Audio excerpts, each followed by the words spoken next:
I think, are more prepared. We've worked on it. So really taking care of the basketball. And if we do turn it over, trying to make sure that they're dead ball turnovers where we get to set up our D, versus their pressure. And then obviously keeping them off the glass, like I mentioned. So those two, holding them to one and done, because if they score or they get to the free throw line, they can set up their pressure, and they're pretty effective on that. So we got to hold them to one and done, and then we got to take care of the basketball. And then speaking of those mature guards, Jackie Johnson was really the headliner for you guys in those two exhibition games. Just how impressive you've been with his impact, not just in those two exhibitions, but also in practice as well. Yeah, I mean, the kid is just so driven. He's one of the hardest working, if not the hardest working kid I've ever seen in my career. So he's earned the right to have some success, and he came here to continue to get better. We got to continue to work on the shot selection with him, but he's got a mentality where he knows he's earned the right, so he doesn't care if he fails the first three shots.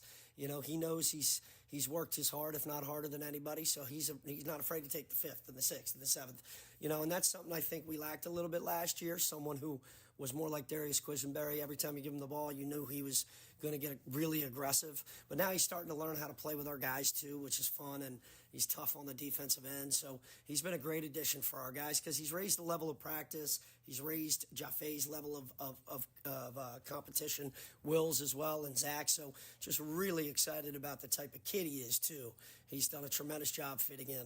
I mean, and then in terms of the bigs, the diversity of profiles that you guys have this year. I mean, you got Abdu protecting the paint. You've got the length of Jaden Smith. You've got a shooting big in Zona. How do you foresee that rotation shaping out? Yeah, I mean, obviously Abdu is on the all-defensive team preseason, so he's a big-time piece, and now he's starting to get healthy. He's been a little banged up here, so, we need him to be the force that we all know he's capable of being. And then obviously Matt brings a different dynamic, a little bit more skill with the ball in his hands, make some good decisions, shoot the ball, so it gives us an opportunity to spread the floor a little bit. Against bigger teams, we might even play Matt at the 4 a little bit with Abdu or Jaden. Jaden right now is so versatile. He's not even done growing, so, he's been a pleasant surprise, especially on the defensive end. His ability to switch and block shots, his length is so disruptive. So trying to figure out a way to get him some minutes is important, and also, obviously, maybe even play him with one of the other guys at the same time. So it's nice to be able to mix up some lineups, big, small, medium size, and putting Josh at the 3 and the 4 has really helped with us.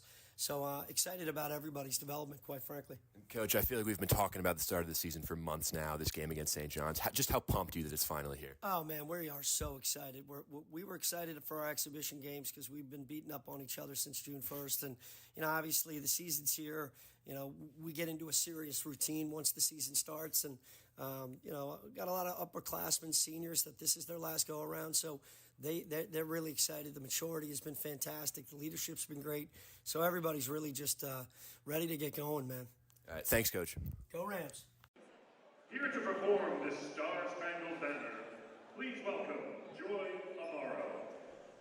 Oh, say, can you see by the dawn's early light what so proudly we hailed at the twilight's last gleaming, whose broad stripes and bright stars through the perilous fight over ramparts we watched were so gallantly streaming, and the rockets red glare, the bombs bursting in air, gave proof through the night that our flag was still there. Oh, say does that star-spangled banner yet wave o'er the land of the free and the home of the brave.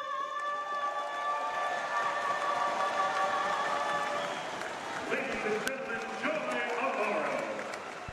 A packed house in Jamaica, Queens for the start of college basketball in the 2024-25 season. Fordham St. John's here in Carnesecca Arena.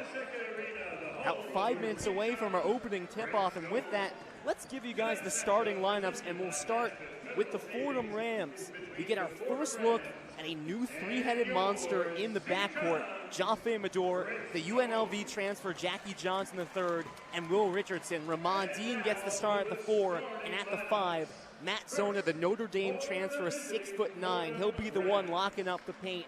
You get the 2 impact transfers in the starting lineup to open this season. And you mentioned that three-headed monster, Lou, and that's what I want to touch on. Jaffe Mador, Will Richardson, and Jackie Johnson III. They lit it up in preseason, but when you look at on this roster, Jaffe Mador listed at 6 foot, Will Richardson at 6'3", Jackie Johnson at 5'11". When you look at the St. John's team, there's size all around. It seems like almost everybody's over 6'6" and above. So I think it might be interesting to look at in this game just how the size of these Fordham guards are able to hold up against this St. John's team. Let's talk about that St. John's team. The starting lineup for St. John's: at point guard, the Seton Hall transfer Kaderi Richmond, 15.7 points per game last year as he led Seton Hall. At the 2, it's the sophomore Simeon Wilcher. Started a few games last year as a freshman, working into a larger role. At the 3, the junior guard/forward R.J. Lewis Jr., and then rounding out the front court, the transfer from North Texas, Aaron Scott. And at the 5, Zuby Ejiofor. He had a huge game against Rutgers in one of their exhibitions. But, Nick, you talked about the size. You have a lot of size up and down this lineup. You go down from Richmond, Lewis, Aaron Scott, Ejiofor, all of them 6'6" or above, and then Wilcher 6'4". And it's going to be a handful for this Fordham team to try to contain them, especially when you look at a guy like Kadari Richmond coming from Seton Hall, probably the marquee player in the transfer portal this past offseason. Was first team All Big East, preseason first team All Big East this season. Won the NIT tournament with Seton Hall. There's so many weapons, and for the Red Storm, there was a bad taste in their mouths after getting left out on Selection Sunday last season. They were one of the last 4 teams out, just barely missed the NCAA tournament. So you talk about how it's going to be a revenge tour for Fordham. Well, for St. John's, they have that exact same mindset. Well, St. John's, you look at last year in Rick Pitino's first season in Queens, 20-13, 11-9 in conference. They get bounced in the Big East semifinals by UConn, who went on to win the whole thing, and they lost by 5. And Rick Pitino very famously, after the season is over, criticized the selection committee, said that not only St. John's, but other teams in the Big East should have made at-large bids in the NCAA tournament. You could certainly make that case. When you look at this year's St. John's team, well, they lose their entire starting 5. They lose 6 of their top 7 scorers. But you're still talking about a team that was picked to finish 5th out of 11 teams in the Big East. A lot of that has to do with picking up Richmond and Davon Smith in the transfer portal. Richmond from Seton Hall, Davon Smith, a Pac-12 honorable mention last season. Davon Smith will come off the bench despite being a very highly anticipated transfer, but this is a St. John's team that Rick Pitino has said he's excited about their depth. He's excited about their starting 5. And when they missed the tournament last year, a lot of the talk was, okay, they didn't do enough down the stretch in conference play or in the Big East tournament, but really what it came down to was some non-conference losses early in the season. Teams like Michigan, Boston College, St. John's fell short, and when you look back at that season, those losses are a big reason why they didn't end up making it to the big dance. So a game like this tonight against Fordham, Rick Pitino talked about how it kind of stuck with him in terms of how they have to be ready to open up this season no matter who the opponent is. These are not games you can take for granted if you're St. John's. When you look at the Fordham Rams, the way their season went last year, it's not too hard to pinpoint why they weren't able to build off of an astonishing 2022-23 season where they went 25-8, absolutely revitalized the fans in Rose Hill. Rose Thrill was alive and well. Last year, not so much. The Fordham Rams dead last in the A-10 in field goal percentage, the most turnovers in the A-10, second to last in free throw percentage. They lost a lot of close games, not being able to play clean basketball down the stretch. And it's hard to win games with those numbers at the free throw line and just from the field in general. There were so many instances of these Fordham Rams taking badly contested shots, the shot clock running down to under 5 seconds, and someone having to huck it up from a bad spot. When you look at this Fordham team this season, you have hope because of the additions of Jackie Johnson, the additions of Zona. You get another year of development in guys like Ramad Dean, Will Richardson, Jaffe Mador. There's reason to be hopeful, but for Fordham, you have to shoot the ball better, point blank, than you did last season. Otherwise, it's going to be a rough time in the Atlantic 10. Fordham returns 60% of their scoring from last year. The biggest losses from last year, Kyle Rose, Antrell Charlton. But still a large portion of last year's squad, plenty of talent. And again, the big impact transfers. Watch out for Jackie Johnson III. Fordham thinks that they've found their next offensive catapult. We're all set for the tip-off here from Queens. It'll be Ejiofor and Ramad Dean that take the tip. 6:40 here in New York. College basketball in NYC. It's the tip won by St. John's. Lewis on the left wing, up top Scott. Opening 5 seconds of this one, Fordham and St. John's. On the far side, Lewis Jr. Guarded by Zona. Lewis Jr. takes the three, sinks it, nothing but net. St. John's 3-0 the opening, 20 seconds.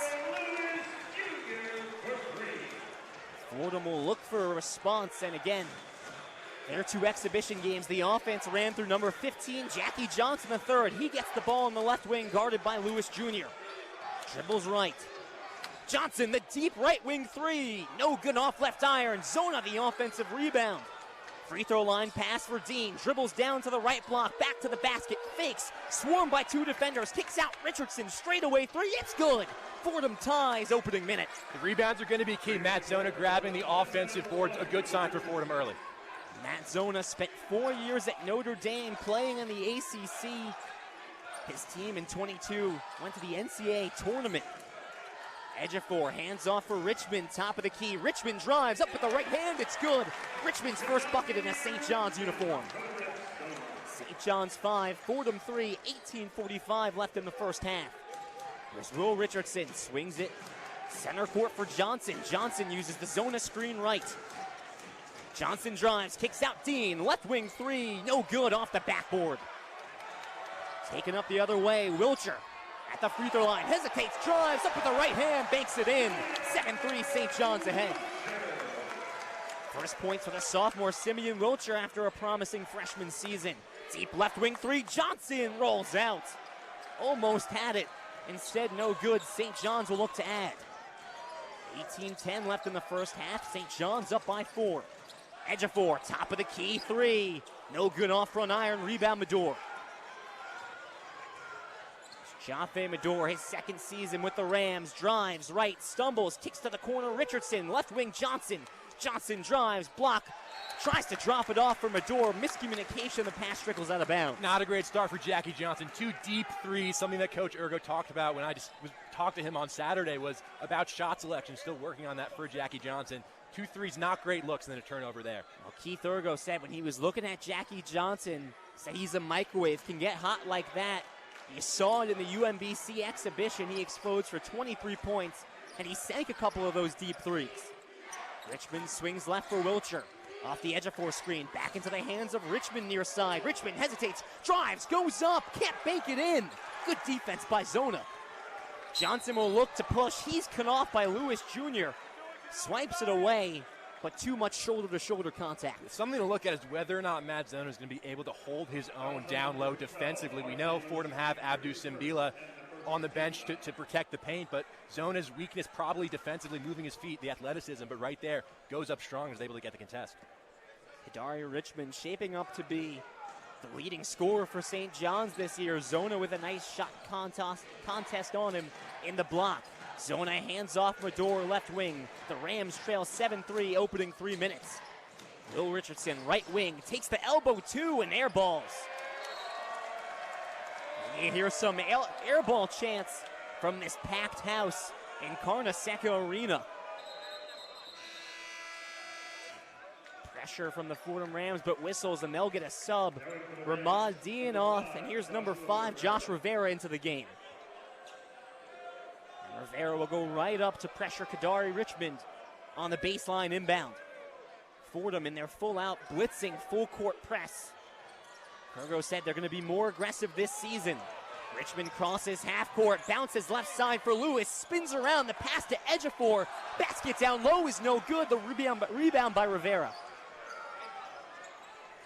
Johnson cuts inside, tries to kick out. It's swiped away, stolen by Wilcher. Wilcher pushes with speed. Free throw line, cuts inside, tries to leave it for Ejiofor. It's bobbled. Back to Wilcher, the far corner three, rolls out. St. John's having trouble making some shots early. 7-3, the Red Storm lead. Johnson drives up with the left hand. No good. Rolls out. Slow start for Jackie Johnson the third, and a slow start for this Fordham offense. Now 1 of 6 from the field. Ejiofor up top. Zona pokes it away. Ejiofor recovers. Leaves it back for Richmond. Johnson pokes at it. Richmond keeps. Richmond dribbles. Picks up his dribble. Throws it out of bounds. Early miscommunication between the Red Storm. Fordham not shooting the ball well early, but defensively, you like what you've seen so far. Holding St. John's just 3 of 7 shooting from the field. And these moments in transition are going to be so key. When Fordham get themselves set back on defense, it looks so much better than when St. John's are running the marathon. Jackie Johnson gets subbed out. 0 for 3 from the field. 2 turnovers. And his first minutes as a Fordham Ram. Zach Riley checks in. 16 minutes even from Carnesecca Arena. St. John's up 7-3. Here's Medor curling around. Top of the key. Dribbles between the legs. Now drives the right lane. Hop step. Goes up. Swarmed and blocked. Zona looked like he had the offensive rebound for a second, but forced out of bounds. Yeah, and able to get inside there, Jaffe Medor. There's just too much size down low for St. John's to get swatted away. Well, both sides a little sloppy to start. St. John's 7, Fordham 3. 15:49 left in the first half. It's the start of college basketball on WFUV Sports. You're listening to Fordham Men's Basketball.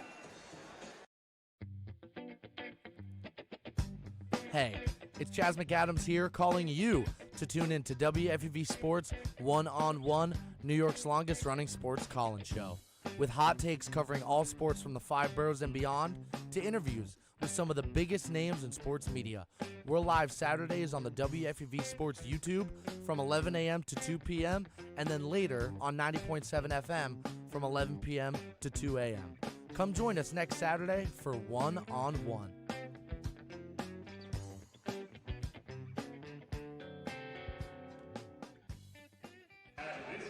Blue Orlando, Nick Guzman, Fordham Men's Basketball on 90.7 FM WFUV Sports. A very exciting matchup to start this season. The Fordham Rams, you know they're excited to go up against a local rival in the Big East like St. John's. Probably didn't come out the way they wanted to. 1 of 7 from the field. 2 turnovers for the Rams. Both of those come from Jackie Johnson III, not the start he envisioned in his Fordham career. It's been sloppy as a whole offensively, but Jackie Johnson in that final exhibition game last weekend against UMBC started off shooting 0 for 3 from the field and then went off to be Fordham's leading scorer with 23 points. It's going to be harder to do that against St. John's, and the shot selection wasn't great. The turnovers not great. But if anybody's going to be able to turn around, it's going to be Jackie. Well, when Coach Urgo uses the phrase microwave, listen, we've heard coaches use analogies and metaphors before. I think you have to take that one literally based on the 2-game sample size that you saw in the exhibition games. And even though a couple of those threes, he's pulling from 5-6 feet behind the arc. He made them at Rose Hill in the 2 exhibition games. You have to think he's got the green light to make some of those plays. He's a shot taker, and he's a volume shooter. And when it comes to this Fordham offense, Coach Urgo talked a little bit about how he wants that shot selection from Jackie to maybe be a little bit better. But in a situation where you're struggling offensively to create anything, I don't really mind him taking those shots because he's proven that he can make them. St. John's didn't necessarily take advantage of Fordham's slow start. It's a scoring drought for the Red Storm the last 2 minutes, 39 seconds. Fordham in a scoring drought the last 3 minutes and 26 seconds of game time. And Fordham doing a nice job down low physically. We talked about them being undersized. They've come up with some big boy rebounds. Matt Zone has held his own down there. He looked a little out of place against UMBC and Holy Cross down low, particularly defensively, but against St. John's so far, he's contested some shots, he's fought hard on the boards, and defensively, I don't think you can fault Fordham's effort so far. Zona to the bench, it's Abdu Timbila, A10 preseason all-defensive team member. He stands at half court. It's the baseline inbound for St. John's. Fordham pressuring in the forecourt. Here's Davon Smith, the Utah transfer. Moves it back for Ejiofor, top of the key. Hands off Scott, left wing 3, too strong. Richardson picks up the rebound, will push the other way. Riley into the corner for Rivera. Sends it down low for Timbila. Timbila, right block, kicks out. Medor saves it at the top of the key. Richardson right wing, 15 seconds on the shot clock. Rivera far corner, back to the basket, fade away 2, well short. And the rebound Scott. Scoring drought for the Rams continues. Wilcher right wing, straight up Lewis Jr. Davon Smith, preseason All-Big East second team he's selected to. Not in the starting lineup today for the Red Storm, but getting in early. Here's Scott up top, 10 seconds on the shot clock. Dribbles left, stops in the paint, kicks out for Lewis Jr. Right elbow, takes the spot up too, and no good. Rebound pulled down by Scott underneath the basket. Another chance for St. John's. Shot clock resets. Wide open three for Lewis Jr. That one's good. St. John's 10, Fordham 3. Can't give St. John's extra rebounds, and that time Lewis Jr. takes advantage. The Red Storm by 7. Medor near corner, fakes the three. 14:25 left in the first half. Rivera drives, takes contact, and called for the foul.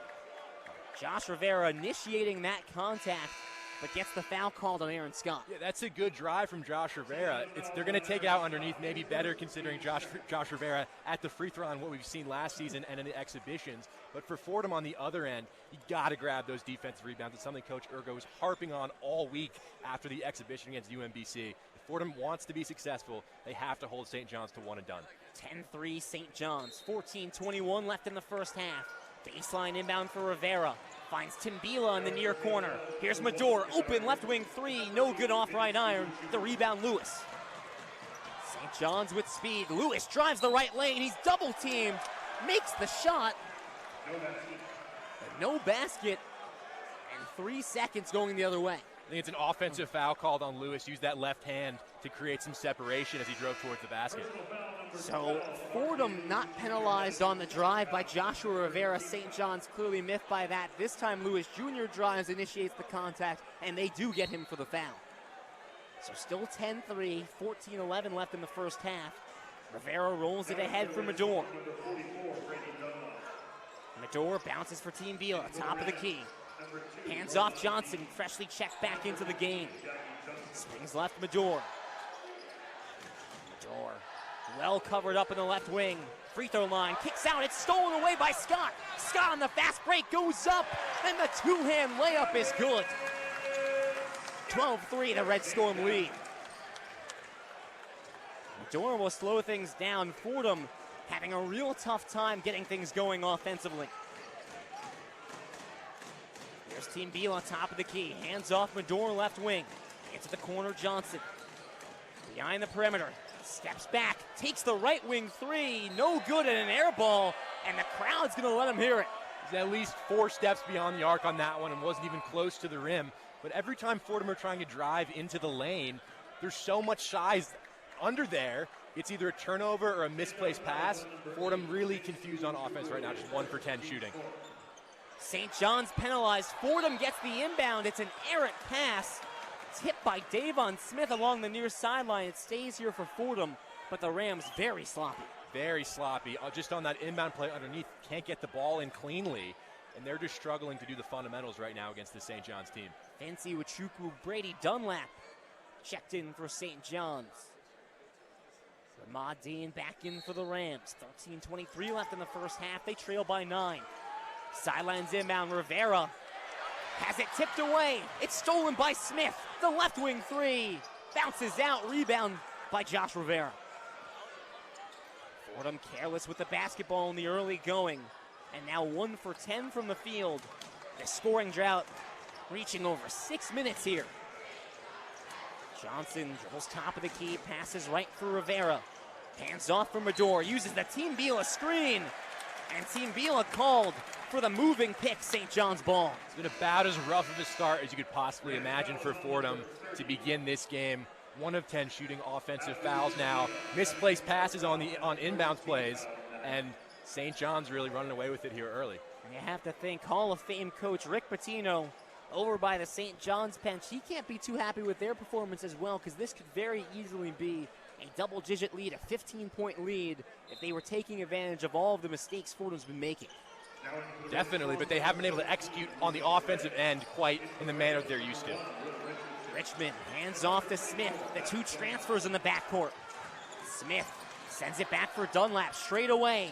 Down low for Iwachuku. The turnaround hook, no good. Dean rebounds.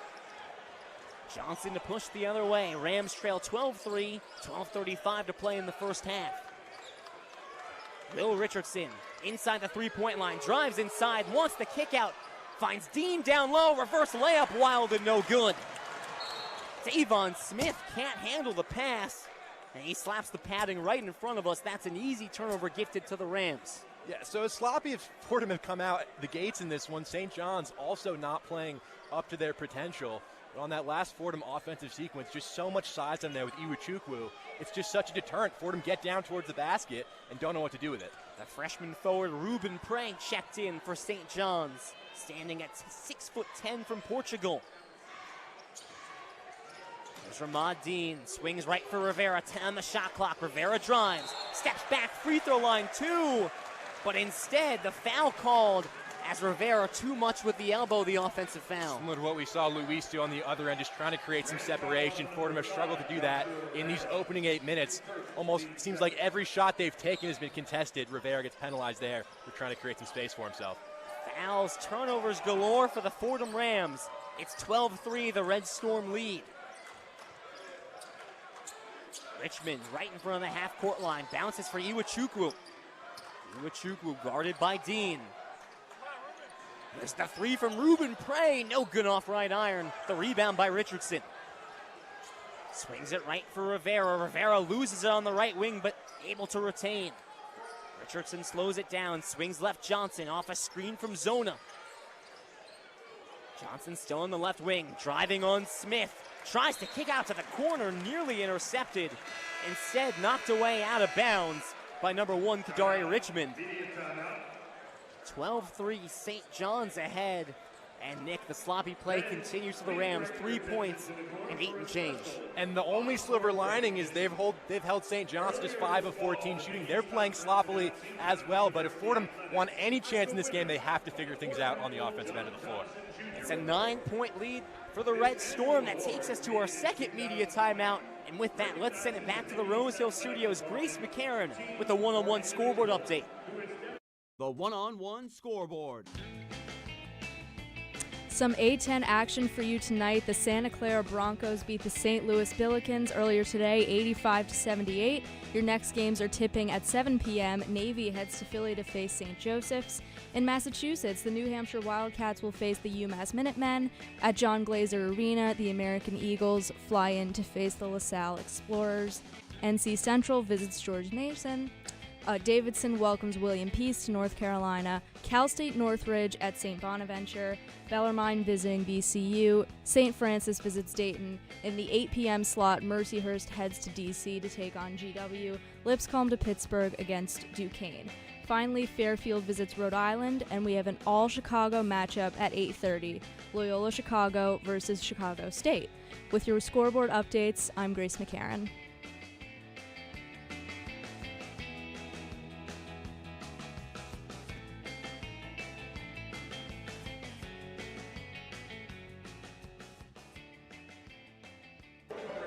Thank you, Grace. You can hear her again at the under 4 media timeout of the first half. But Nick, I think you can tell it's the first game of the college basketball season. St. John's 12, Fordham 3. Neither side has looked sharp. One side has certainly looked better, and that's the Red Storm, as Fordham continues to make error after error after error on the offensive end. 9 combined turnovers so far in this one for both teams. That's 6 for Fordham, 3 for St. John's. Just 2 points off those turnovers, which is almost stunning to think about. It's a ridiculous stat, Nick. It's ridiculous. For Fordham offensively, their guards are getting suffocated on the perimeter, whether it's Scott Richmond or Davon Smith providing that pressure. There's no room to breathe. There's no room to operate. And as such, Fordham shooting 1 for 11 from the field so far. For you math buffs out there, that's a field goal percentage that's under 10%. Safe to say, not what you want in the opening 8.5 minutes of basketball, but all things told, still within single digits here. A 9-point lead for the Red Storm. And it's Fordham Rams basketball under the basket in their offensive zone. A chance to finally get some buckets. The only points today coming from a Will Richardson 3. On literally the first possession of the game. It's been a long drought for this Fordham team. Well, Dean bounces into the corner for Richardson. He is swarmed. Finds Zona to kick out. Deep 3 from Jackie Johnson. That one won't go. High bounce off the rim. Rivera goes back up off glass and in. Rebounding turning into points. 12-5 St. John's lead, but Fordham finally breaks the scoreless drought. The offensive rebound by Josh Rivera and the putback. 7-point lead for the Red Storm. Davon Smith, a lob down low. It's tipped by Richardson, but secured by Richmond. Richmond works his way. Turnaround two is short. Rebound by Jackie Johnson III. Clock ticks under 11 minutes on our first half. Johnson wants at the top of the key. Swings right, Richardson.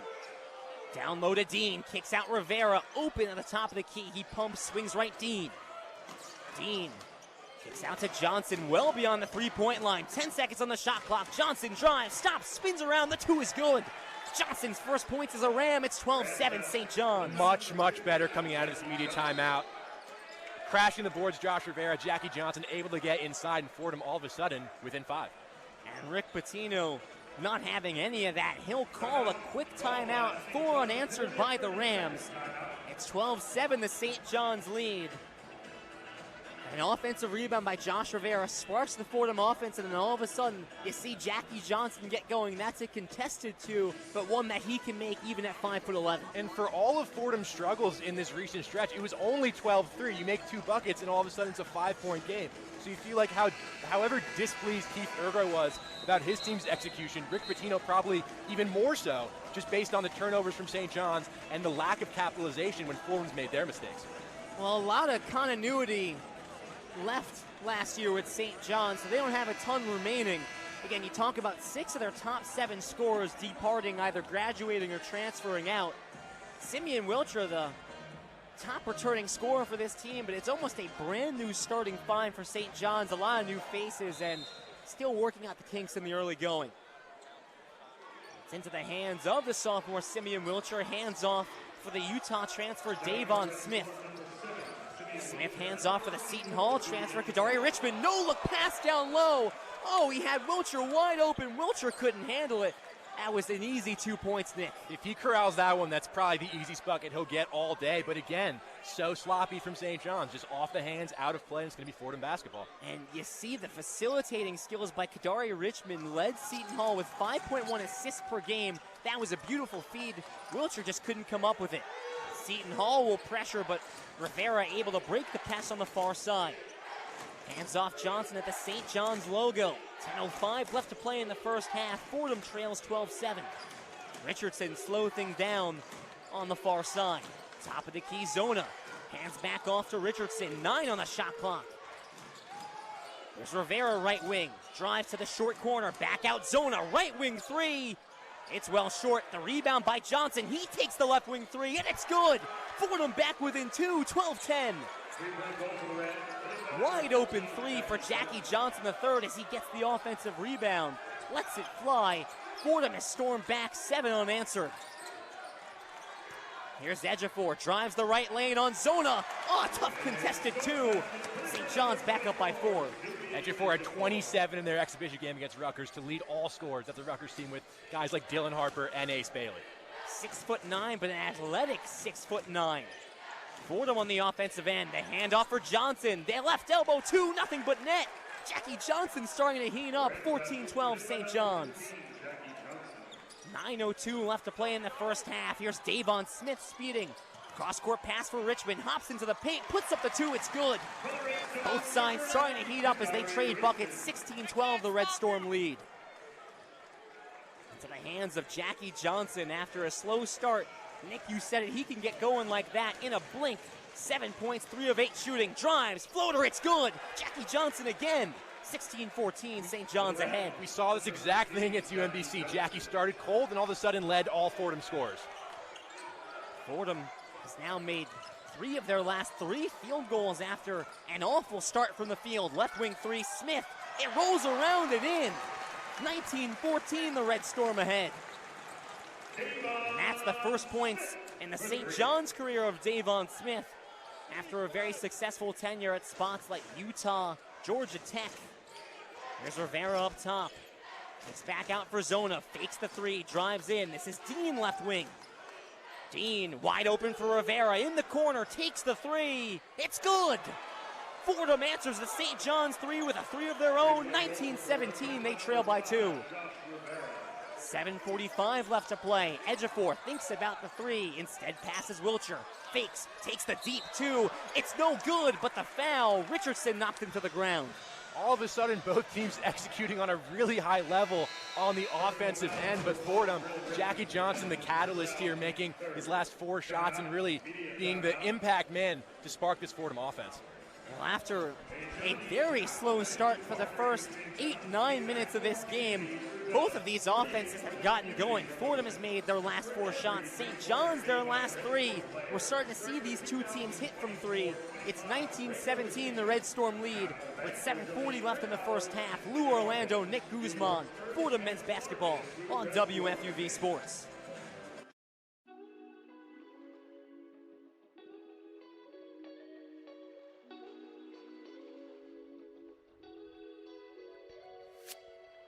Nick Guzman here. And I'm James Burley. We're the hosts of FUV FC, WFUV's very own soccer podcast. Tune in weekly as we break down everything there is to know in the world of soccer. From the Champions League to the international game to Major League Soccer, we'll have you covered all over the pitch of the beautiful game. You won't want to miss it. With a rotating group of hosts and beat reporters, FUVFC is your source for all things soccer, football, or whatever you want to call it. If it's about the beautiful game, we're cutting it up on FUVFC. FUVFC is a production of WFUV Sports.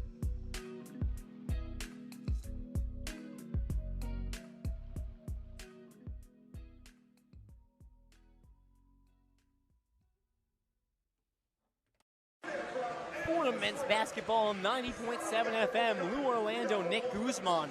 With 7:40 left to play in the first half, the Fordham Rams trail St. John's, the Big East's own St. John's. They trail by 2, 19-17. And after our offense is sleepwalking through the first 8 or 9 minutes, Nick, they both woke up. It's remarkable. At the under 12 media timeout, we were talking about how Fordham were shooting under 10% from the field. That number's all the way up to 36.8% at 7 of 19. It's been Jackie Johnson being the catalyst for them, making his last 4 shots, but also Josh Rivera getting involved with 2 made field goals. It looks a lot smoother on offense, a lot more separation on the perimeter from the guards, able to drive and getting some open looks, also crashing the offensive glass, which has been big.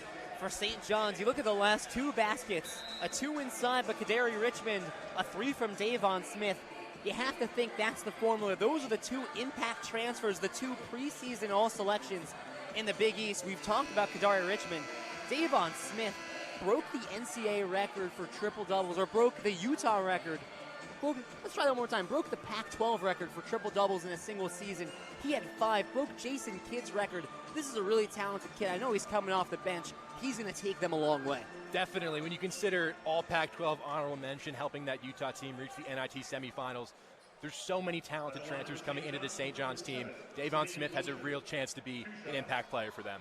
Here's Simeon Wilcher to the line after getting fouled by Will Richardson. And Wilcher, the top returning scorer for this ball club. He sinks the first one. Only 2.8 points per game for him last season, but he was a 4-star standout recruit coming into college. A lot of teams wanted him, and most people are expecting Wilcher to take that next step in his sophomore year. Let me scratch that. It was R.J. Lewis, the top returning scorer, but Wilcher has such a high ceiling, and he goes 2 for 2 from the line, 21-17, the Red Storm ahead. Aaron Scott and St. John's will pressure in the forecourt. Will Richardson, the baseline inbound. Finds Ramadi on the far side. It bounced back to Richardson. He's pressured by Scott. 7:35 left to play, and Richardson crosses the timeline. Modine straight on. Hands off for Jaffe Medor back into this game. Here's Jackie Johnson in front of the logo. Uses the screen from Team Bila. Johnson dribbling, 10 seconds on the shot clock. The kick out intercepted by Davon Smith. Smith takes it the other way. Fordham gets back quick. The lob slapped away by Dean. Ahead to Johnson. St. John's will get back. Johnson pulls the 3 and rolls out. And the rebound by Wilcher. 7:05 left to play. It's St. John's by 4. Ejiofor, top of the key, guarded by Dean. Hands off Smith. Dean switches on. Mismatch down low. Ejiofor on Johnson. Kick out Richmond. Wide open 3. No good. He gets his own rebound. Swings left. Smith for 3. That one no good. And this time Fordham the rebound. 2 wide open looks for the Red Storm in that last possession. 0 for 2. Medor bounces down low for Team Melia. It's slapped away by Ejiofor, staying here with the Rams. Freshly checked into this ball game, making his Fordham debut. It's the freshman number 8, Ryan Pettis, and he'll do the sideline inbound from the near side. 6:38 left to play. St. John's 21, Fordham 17. Pettis bounces the left elbow to Richardson. It's slapped away, stolen by St. John's. Wilcher, one-hand pass. Here's the three from Jadon George. Up and out, no good. Rebound by Tim Biela.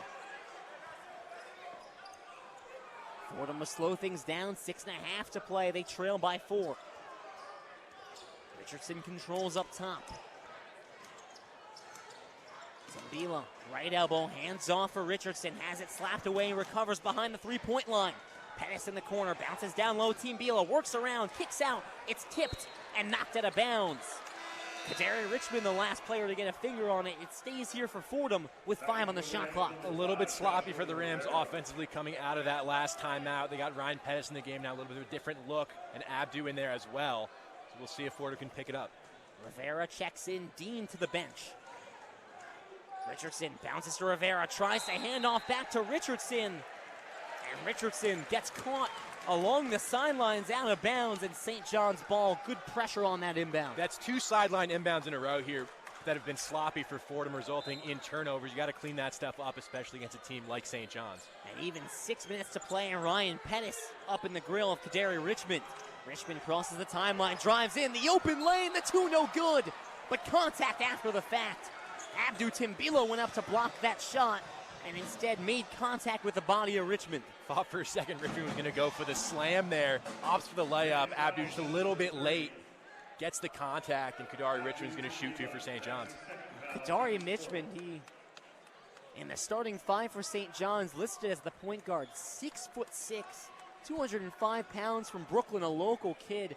When you have that size, that athleticism, man, that's a dynamic duo. There's not a lot of guys in college basketball with the profile of Kadari Richmond that can do the things that he can do offensively in terms of the pure athleticism. I mean, to get a guy from Seton Hall, one of just 7 players in their history to record 1,000 points, 400 rebounds, and 300 assists in his career, he becomes the marquee man immediately in this St. John's offense, and we've seen why. Rick Pitino said they're working on his shooting. He misses the first free throw, rattles in the second. 22-17, the St. John's lead. St. John's pressuring on the baseline inbound. Richardson looking for someone, lobs it up to Rivera, immediately double teamed. He'll take it up the left side, finds Medor down the middle. Sends it to Zona on the right block, he's swatted. Kadari Richmond comes in from behind, blocks the shot. But looks like penalized there. Foul call as Zona went up for that one. He's going to shoot 2 at the line. First free throws of the day for Fordham. Good work over by Josh Rivera in the backcourt to break through that St. John's press and get the ball to an open man in the front court. Richmond coming from behind. It's Zuby Ejiofor that's calling for the foul. Zona to the free throw line. And Nick, as you said, this will be a storyline all season long. Zona nothing but net on the first free throw. It's going to be a storyline until it isn't. Last season, Fordham just 64.7% from the line as a team that's second worst in the Atlantic 10. They legitimately lost games last season because of their inability to shoot free throws. 1 for 2 trip from Zona, 22-18 with 5:40 to play. As Aaron Scott up top, hands off for Wilcher, dribbling left. Into the hands of Richmond in front of the scorer's table, far side. Cross-court pass, Scott, right block floater, rolls in. Oh, it took a second, but it goes, 24-18. 5:18 left to play in the first half. Jaffe Medor, scoreless so far, dribbles up top. Rams trail by 6. Rivera, hands off Medor. Medor right wing. Bounce inside for Rivera. Rivera, bull rushes Ejiofor. Makes contact head to stomach. Now there's whistles, and what's the call? Looks like for the moment, they're having that one go against Ejiofor. So Ejiofor, back-to-back possessions with a foul. You've seen these last couple sequences, St. John's ability to guard 1 through 5 on these switches on the perimeter. Doesn't matter who it is, they can pick up a guard and hang with them. Sixth foul for St. John's in the half with 5:02 left to play. So Fordham close to being in the bonus. Rivera the baseline inbound. The high lob for Zona right wing. Medor swings it up top for Pettis. Here's Rivera. Jabs, drives, turns around at the free throw line, kicks out Richardson. He jabs and drives down to the elbow. Hop step up for two, no good. Zona fights for the rebound, but Iwachukwu pulls it away. 4:40 to go in the first half. St. John's 24-18. Here's the drive from Richmond. It goes. St. John's up by 8. Against Pettis and Zona there, no match for Kadari Richmond when he gets to the hole. Two men right in his face, and Kadari Richmond takes it to the rack. 7 points in the half. Here's Zona up top. Using the pivot foot, now swings it right for Medor. Medor hesitates, drives, kicks out Richardson, left wing three, that's no good. And long pass ahead to Wilcher. Wilcher on the fast break, easy two. St. John's by 10, and the timeout by Fordham. Can't wait any longer if you're head coach Keith Ergo. Now a 10-point game. Jackie Johnson was waiting by the scorer's table to check back in. But this last rotation for Fordham struggling to create on offense, turning the ball over, and not able to defend well enough in transition. All of a sudden, no field goals for Fordham in the last 3 minutes, 50 seconds of game time. Meanwhile, a 6-0 run for St. John's in the last minute and 21 seconds. And just like that, the Red Storm up by double digits, 28-18. 4:04 left to go in the first half. With that, let's send it back to the Rose Hill Studios. Grace McCarron with another one-on-one scoreboard update. The one-on-one scoreboard. Moving on to top 25 action, Texas A&M Corpus Christi visiting the Purdue Boilermakers. Purdue is up 56-47 into the second half. The Maine Black Bears face Cooper Flagg and the Duke Blue Devils in Durham. Duke leads 12-6.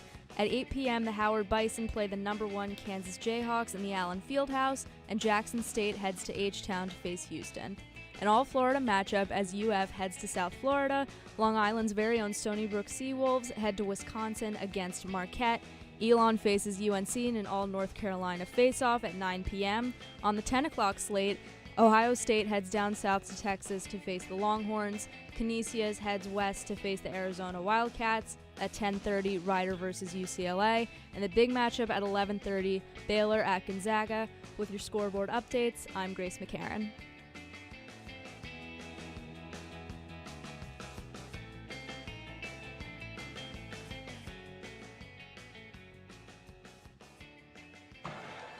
New Orlando, Nick Guzman, the start of the Fordham men's basketball season, the 2024-25 season. Right now trailing by 10 to the St. John's Red Storm. It's a 6-0 run for the Johnnies, the Red Storm rather. Well, Nick, we came in looking at the size disparity between these two clubs in St. John's. Plenty of size, plenty of athleticism. They're starting to use it. And early on, Fordham were doing well defending inside the paint, whether that was Matt Zona or whoever was helping out to try to eliminate that part of St. John's offense. But you think back to last year when Fordham played this St. John's team at the Garden and just how good of a day Joel Soriano had for this St. John's team. 20-point, 10-rebound performance. That's against a Fordham team that then was lacking size on the interior, still are now. And you're seeing finally St. John's able to take advantage of that advantage down low. You mentioned that's Fordham graduate or former Fordham basketball player Joel Soriano transferred to St. John's. Now he's with the Charlotte Hornets G League team, so a pretty cool thing for a player that overlapped with both of these clubs. It's Fordham ball out of the media timeout. Richardson to Zona on the far side. The handoff to Richardson. Those two were teammates in high school. Richardson far side, cuts in, up with the left hand and swatted. Iwachukwu, it stays here for the Rams. Medor up top. The left elbow two, bounces out. And this time, St. John's the rebound. Here's Wilcher, spins around, up with the right hand, smooth as silk and off the backboard and in. And Matt Zona's right there defensively, but a guy like Simeon Wilcher's going to be able to finish over him. Such an athletic play down low. St. John's 30, Fordham 18. As the run continues, the freshman Jaden Smith ready to check into the next stoppage. Johnson drives inside, hop step. St. John's gets a hand on the ball and it's ruled a jump ball. Johnson was trying to get to that left lane, get the lefty layup to go. Nice job by St. John's inside, getting hands on. Possession error here with the Rams, so they will keep possession. Some Fordham players wanted a foul there, but able to get their hands in there and force the jump ball. Here's the 4-star recruit, the 6'11" Jaden Smith, checked into the game, making his Fordham debut, making his NCAA debut. Richardson, near corner. Back out to Medor. Swings it left wing for Richardson. Jabs, drives, called for the turnover. Not careful enough with the feet, and Fordham, yet another turnover. Feet moved just a little too quickly there for Will Richardson. And there was a period where Fordham got back into this game and the sloppiness seemed to have subsided, but it's back here with these turnovers for Fordham. 3:10 to play in the half, and the St. John's, they've ridden an 8-0 run to a 12-point lead. Iwachukwu, guarded by the 6'11" Smith. Hands off for Richmond, curling around, takes the deep two, it rattles in, and the run continues. 32-18, St. John's leads by 14. Rivera up top, drops it back for Johnson, thinks about the deep three, instead drives, the lefty floater is good. Johnson into double digits in the first half. Can't emphasize just how hard of a shot that is, running in the lane with the left hand at the free throw line, able to get it up and over the defender to finish. Richmond on the other side, the feed down low for Dunlap, sends it down low for Iwachukwu, contested two, up over Jaden Smith. 34-20, St. John's again leads by 14. Medor kicks out Johnson. Deep right wing three, rolls around the rim and out, Iwachukwu the rebound. 2:10 to play. Bounce into the short corner for Aaron Scott. Works the mismatch on Jackie Johnson. Johnson pokes it away. The steal by Fordham. Johnson has it poked away by Dunlap. St. John steals it right back. Here's Wilcher, left elbow two. That one goes. 36-20, St. John's ahead. St. John's, they've woken up in a big way. 12-2 run. Actually, with that shot, make it a 14-2 run. Door swings it left for Richardson. Minute and a half left to play. Rivera guarded by Scott. Leaves it back for Johnson. Johnson off a screen. 9 on the shot clock. Richardson left wing. Puts the ball up. Jabs. 3 on the shot clock. Johnson fakes. Straightaway three. It's good. Oh, a deep three from Johnson. He's got 14. And the Rams get a 3 at the end of the shot clock. That's about the 5th really, really deep triple that Jackie Johnson has taken. Finally able to get one to go. Fordham still trailing by 13. Minute 5 to play. Richmond, free throw line floater. No, he sends it down for Iwachukwu. It's blocked. Blocked down low. But Fordham called for the foul. Looked like Jaffe Medor getting up there. Credit to Jaffe Medor hanging up with Iwachukwu standing at 7'1". Looked initially like maybe got that clean block, but deemed to have hit his arm, and it's going to be 2 shots coming for Vince Iwachukwu. That is the first foul of the day for Jaffe Medor. It sends VC Iwachukwu to the line. A 69.7% shooter last year at USC. His first free throw goes. Iwachukwu, 7'1" from Nigeria. A 5-star forward when he committed to USC, a guy that they think has a lot of potential they can tap into. Contentus top 15 recruit in that class of 2022. Similar to Simeon Wilcher, guys who really touted coming out of high school. The talent obviously there. Now it's just about taking that next step this season for St. John's. 2-for-2 trip for Iwachukwu. 38-23, St. John's ahead by 15. St. John's gets a hand on the baseline inbound, but Rivera picks it up. Medor crosses half court, drives, fakes the pass, up with the left hand, no good. Zona fighting for the offensive rebound. It stays here with St. John's. Davon Smith pushing in transition, left wing. Slows it down, top of the key. 40 seconds and ticking on the first half. Scott left wing. Feed down low for Iwachukwu, cross court. This is Wilcher in the corner. Right elbow extended, Scott puts the ball up, spins around the free throw line. Fade away two, it's good. Oh, a nice shot from Aaron Scott. St. John's has 40 in the half. 40-23, they lead. Last possession of the half, in all likelihood, shot clock is off. Johnson dribbles on the far side, 15 and ticking. And you have to think the ball is going to end in the hands of Jackie Johnson. Lets the clock take under 10 seconds. Bounces to Rivera, hands off Johnson, dribbles left, 5. 4, 3, deep left wing 3. That one goes! Nothing but net. Well, Fordham's still down by double digits, but Jackie Johnson, 17 points in the half, and that one a 3 for the next neighborhood. He is unafraid to pull the trigger from anywhere. He's taken 6 or 7 threes from so far beyond the three-point arc in this first half, and then he's hit the last 2. If Jackie Johnson can hit those shots, I think it's going to open up a lot more for this Fordham offense.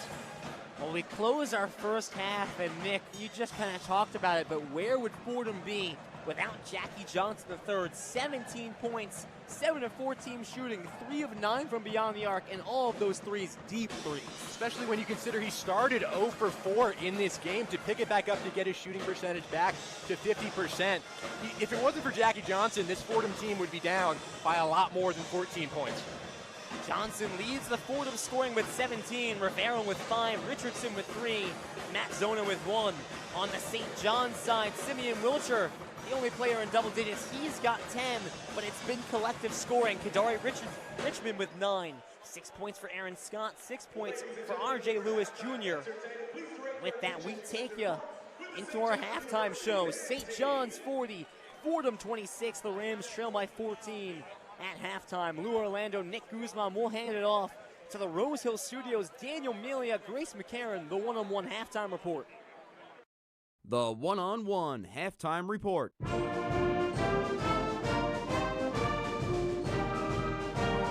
Welcoming you into the studios here in Rose Hill, taking you back across the city on the F train or some other mode of transportation. I'm Daniel Melia, and I'm joined here in the studio by Grace McCarron. The Fordham Rams, somewhat unsurprisingly, trailing the St. John's Red Storm at the half, 40-26.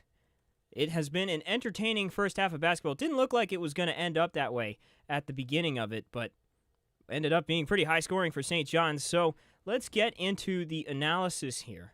Grace, Fordham's offense manages to produce 26 points in that first half, but wow, that was an anemic display to start the game. The one thing I would say about their anemic offense so far, we have to hand it to Jackie Johnson for that performance. He just hit the 3 as we were coming in from the half.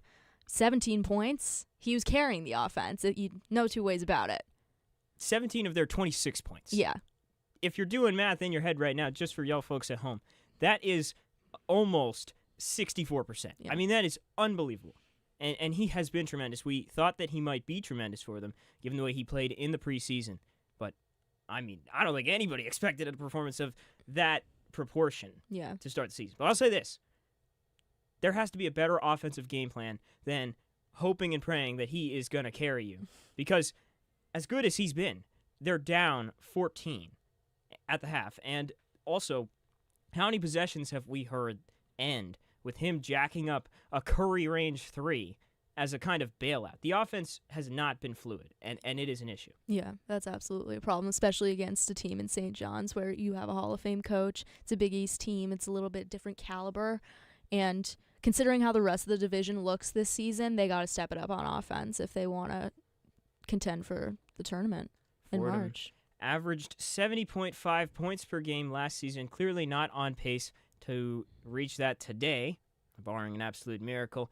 But it is worth noting that a lot of new faces are on the squad. 2 of their top 5 scorers, including their top scorer from last season, Kyle Rose, and their 4th leading scorer, Elijah Gray, have graduated. So it's going to take some time for Fordham to develop the offense that they want to have to be competitive in the A-10. Mm-hmm. Absolutely. They do have a couple of 4-star recruits coming in, so there's some exciting new faces, even with the 2 guys and Kyle Rose and Elijah Gray leaving. So there is some excitement. It's just like they're new. They might need a little bit of an adjustment period. And it is, of course, the first half of the season. A lot of basketball left. Indeed. Well, Jackie Johnson was a transfer from UNLV over the offseason. There were other big-name transfer, Matt Zona. He has not played well. We have to be frank. He has not played well to start this game. Came over from Notre Dame and has struggled.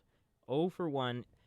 Only the 1 point on the free throw line, and just not a good performance from him so far. But, one thing to say, it's going to take time, as we said before, but especially against a team like St. John's, in the best conference, in my opinion, in college basketball, this is trial by fire, and it is really going to be some good experience for Fordham. If you play a team of this caliber, it's going to make you much more well-equipped to face the VCUs and Daytons and St. Joseph's and St. Louis's and Loyola Chicago's and the Adrian Wojnarowski-led St. Bonaventure Bonnies of the conference and the world. So that is something to keep in mind. What do you think about the experience that Fordham's getting from playing a team of the caliber of the Red Storm? Well, certainly starting off the season with this kind of matchup, I think is actually a good thing, even though it is showing a few holes for them offensively. I think it's a good thing. They get this big matchup. It's a little bit of a rivalry out of the way. Faced them at MSG last year. I was at that game. It was not fantastic. It was exciting, but only it for was one exciting. side. But I think that helps them a little bit. Work out the kinks against a Big East. Like, you're playing a Big East team. Like, it's hard to expect Fordham to win this game. And I think getting that kind of hard matchup out of the way helps you against the rest of the A10, which is looking strong this year. They had 2 teams in March Madness last season, hoping for a couple more this season. Really might send 3 given the composure of the conference. Yeah. So since we're playing St. John's, we should give some time to them, of course, here. Talking about St. John's, they got 91 points in the initial AP poll. That ranks them at 27th technically, so just outside that top 25. Mm-hmm. So really tremendous team.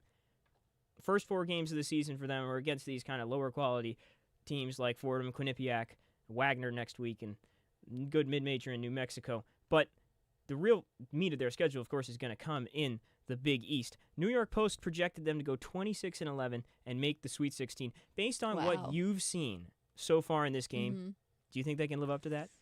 Sweet 16 that's far. I mean, they probably can do it. But again, like, you do have to see how they face off against the other Big East teams. Like, this is an A10 matchup. It's a little bit different caliber. So, and it's the first half of the season. As we said before, a lot of basketball left, but Sweet 16 is really deep into the tournament. So, I don't know if I would go that far yet, but we'll see. The Big East, as I said before, I'll say it again, I think it's the best conference in college basketball. You have the 2-time defending champion UConn Huskies. Marquette. You've got the Golden Eagles. You've got Ryan Kalkbrenner-led Creighton Blue Jays. Yeah. You got Kyle Neptune, familiar name, and Villanova in that conference. I think they're going to bounce back some this year. You got Shaheen Holloway of St. Peter's fame with Seton Hall now and NIT reigning champions. So St. John's is going to have to learn quickly if they're going to meet up with those. They're going to match up well. They're going to finish 4th in the conference. That's where the preseason poll put them for the Big East coaches.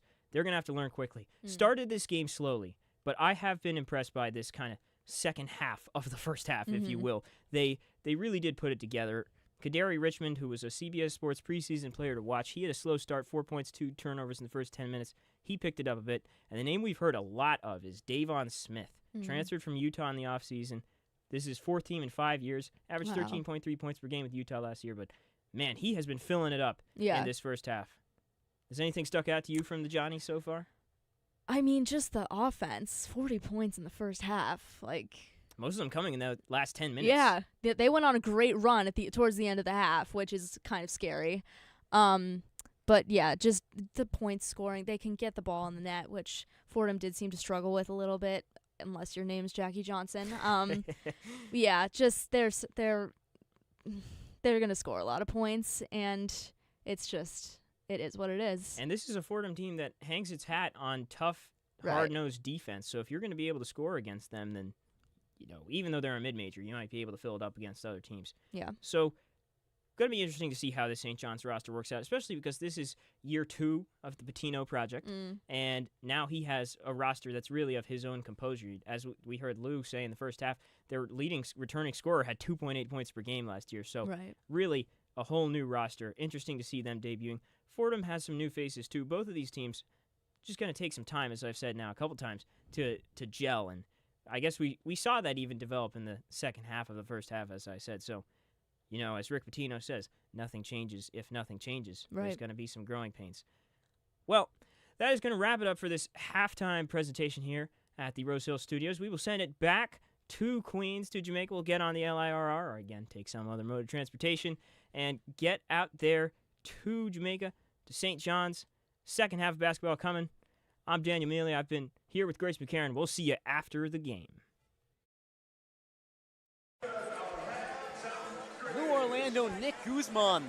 1 half in the books, and let me first issue a thank you to Daniel Melia, Grace McCarron. Excellent job on the 1-on-1 halftime report.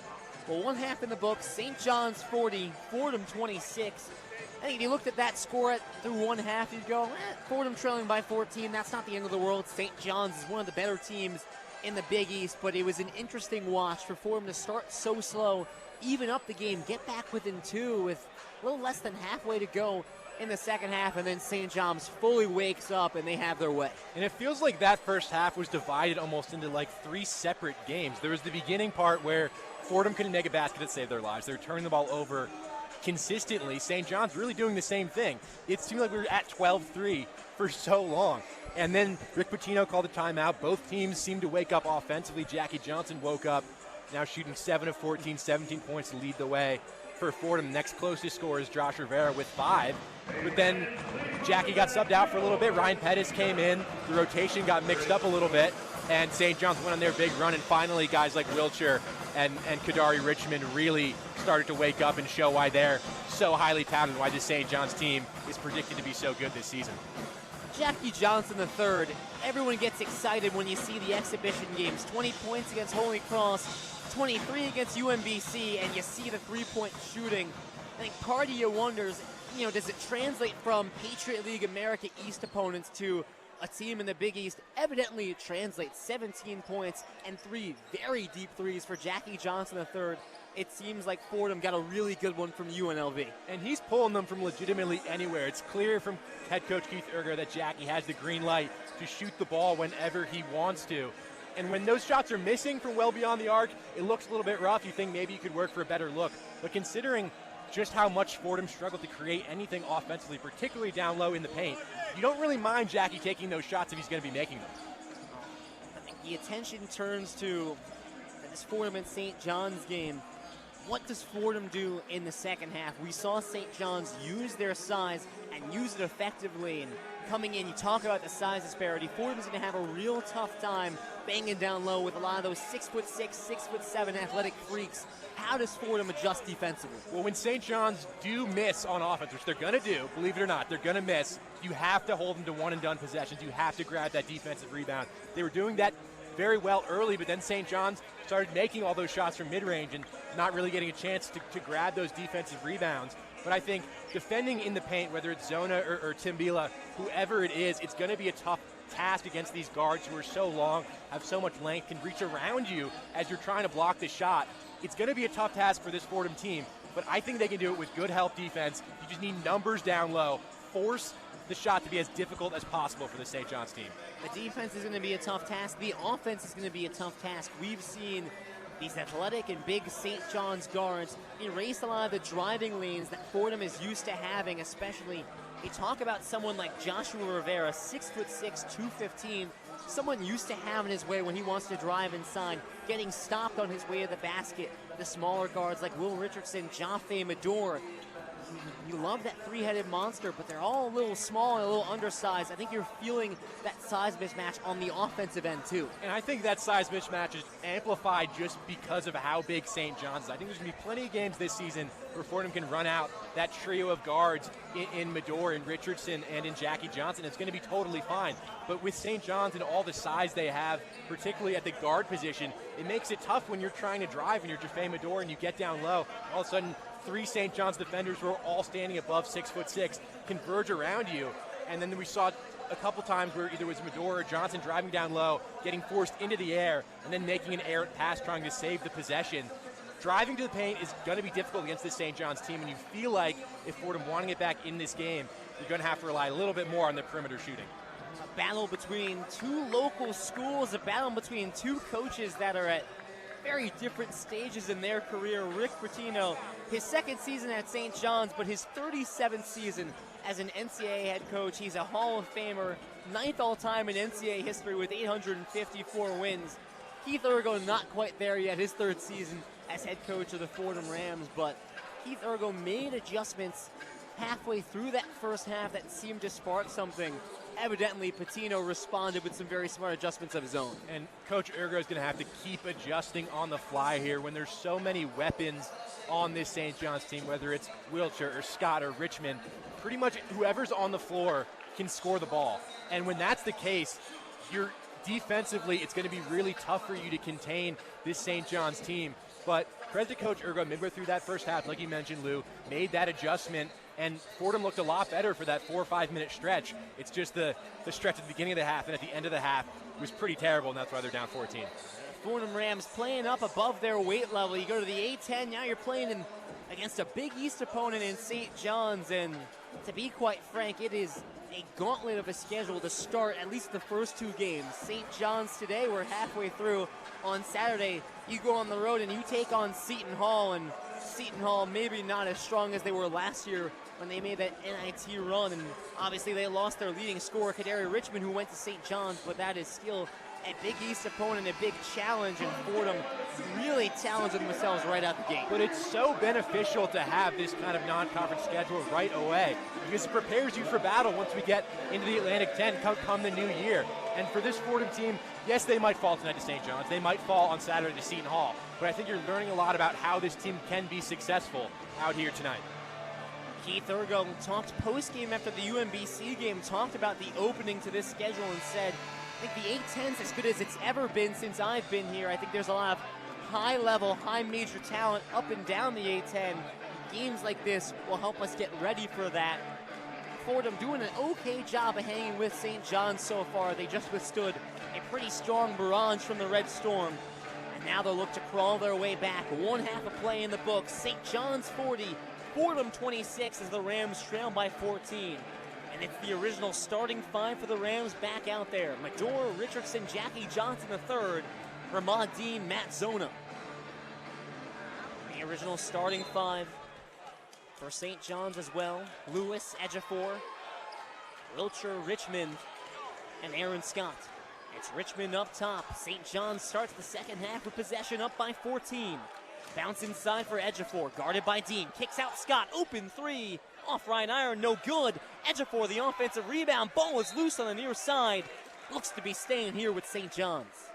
You mentioned, Lou, you have to hold St. John's to one-and-done possessions. That time they're able to get the offensive rebound. Ball goes out of play. It'll stay down here with St. John's, and they get a second chance. Easier said than done. Ejiofor, 6'9", 240, and he gets up there. And he got up there on that offensive rebound. Lewis Jr. up top for Scott. 13 on the shot clock. The bounce stolen by Jackie Johnson. Fordham will push 3-on-3. Now they've got numbers 4-on-3. Johnson slows it down. Backs behind the three-point line. Bounces up top for Zona. Opening 40 seconds of our second half. Medora straight on. Swings it right for Dean. Right wing 3. That one's good. Fordham back within 11, 40-29. Keith Urgo talking to me a couple days ago said, we want Ramad Dean to shoot threes. He said Will Richardson was getting on him a few days ago. We need you to shoot more threes. Dean sinks one there. Bounce inside for Ejiofor. Kicks to the corner. The 3 from Lewis. St. John's can't answer. And Dean the rebound. 40-29. 18:50 left in the second half. Johnson hesitates. Drives up with the left hand. It's swatted off the backboard. Ejiofor off his foot. Out of bounds. Staying with Fordham. Well, the 5'11" Jackie Johnson III tries to go up, and he gets profoundly swatted. And that's going to happen sometimes when you're driving to the paint against this St. John's team. If they're able to keep possession after the ball, deflects off Ejiofor's foot. But all things considered, a very solid start to the second half for Fordham. They credit Aaron Scott with the block. I think that was R.J. Lewis, though, that got up there and swatted that ball off the backboard. Baseline inbound for the Rams, trailing by 11. They've got a second chance. Medora bounces down low, and Lewis Jr. gets tied up with Matt Zona. The pass goes out of bounds, but it's the foul on St. John's. Zona trying to get set up in the post there. R.J. Lewis grabbed his arm and pulled him, a very clear foul. Matt Zona knows a thing or two about playing against Power 5 schools. 4 years in the Notre Dame playing at the ACC. Averaged 11.5 minutes a game last year. 6 games started, 32 games played. Here's Will Richardson, right wing 3. That one's short, and the rebound Scott. Lead stays at 11 for St. John's. Wilcher up top to Richmond. Spins around, goes down low, it's short. Dean the rebound, it pops back up, but stays here with Fordham. Looks like Richmond tried to pry that one away, but it goes off of him. 40-29. Fordham with the basketball, looking to cut this lead to single digits. 18-19 left in the second half. Medor takes it up slowly. Zona up top. Swings it right for Richardson. There's Jackie Johnson, top of the key. 15 on the shot clock. Johnson shovels it back for Richardson. 10 on the shot clock. Richardson called for his second travel of the game. Fordham, their first turnover of the second half. Just moving his feet too quickly. Have to make sure you get set there if you're Will Richardson. Those are the kinds of turnovers that Fordham can't afford in this type of game against St. John's. That is the 12th turnover today for the Fordham Rams. Richmond driving in and draws the foul from Will Richardson. That is a tough back-to-back possession. It's a tough sequence for Will. 1 for 6 shooting on the day as well. It's going to be such a big reason why Fordham's successful this season is if Will Richardson could be successful after his poor sophomore campaign. Scott up top, the bounce down low for Richmond. Sends it down low, and it's stolen away by Zona. Into the hands of Johnson. Fordham creating turnovers. Zona up top. Shovels back for Richardson. Medor in the corner. Fake step back three. It's no good. Dunlap goes up for the rebound. Fordham a couple good looks. Can't hit on them. Here's Wiltshire, the right wing three. That one goes. 43-29. St. John's back up by 14. 17-15 left in the first half. Richardson back into the corner for Medor. Bounces right wing Zona. Sweeps his hands through. Hands off Johnson. Top of the key three. It's short. Scott the rebound. St. John's ball. Into the hands of Kadari Richmond. Brady Dunlap up top. Takes the straight on three. That one no good. Offensive rebound secured by Richmond. He's stopped by Zona. Fordham ball. Johnson pushes the other way. Behind the back dribble. It's blocked up top. Aaron Scott goes up to block it, but they call it goaltending. And the basket by Jackie Johnson unconventionally. That was about as smooth of a behind-the-back move as you're ever going to see from Jackie Johnson. They deem it a goaltend, and he'll take the 2 points. 19 points for Jackie Johnson. The goaltending puts him 8 of 17 from the field. 16:42 left in the second half, and Rick Pitino takes a 30-second timeout.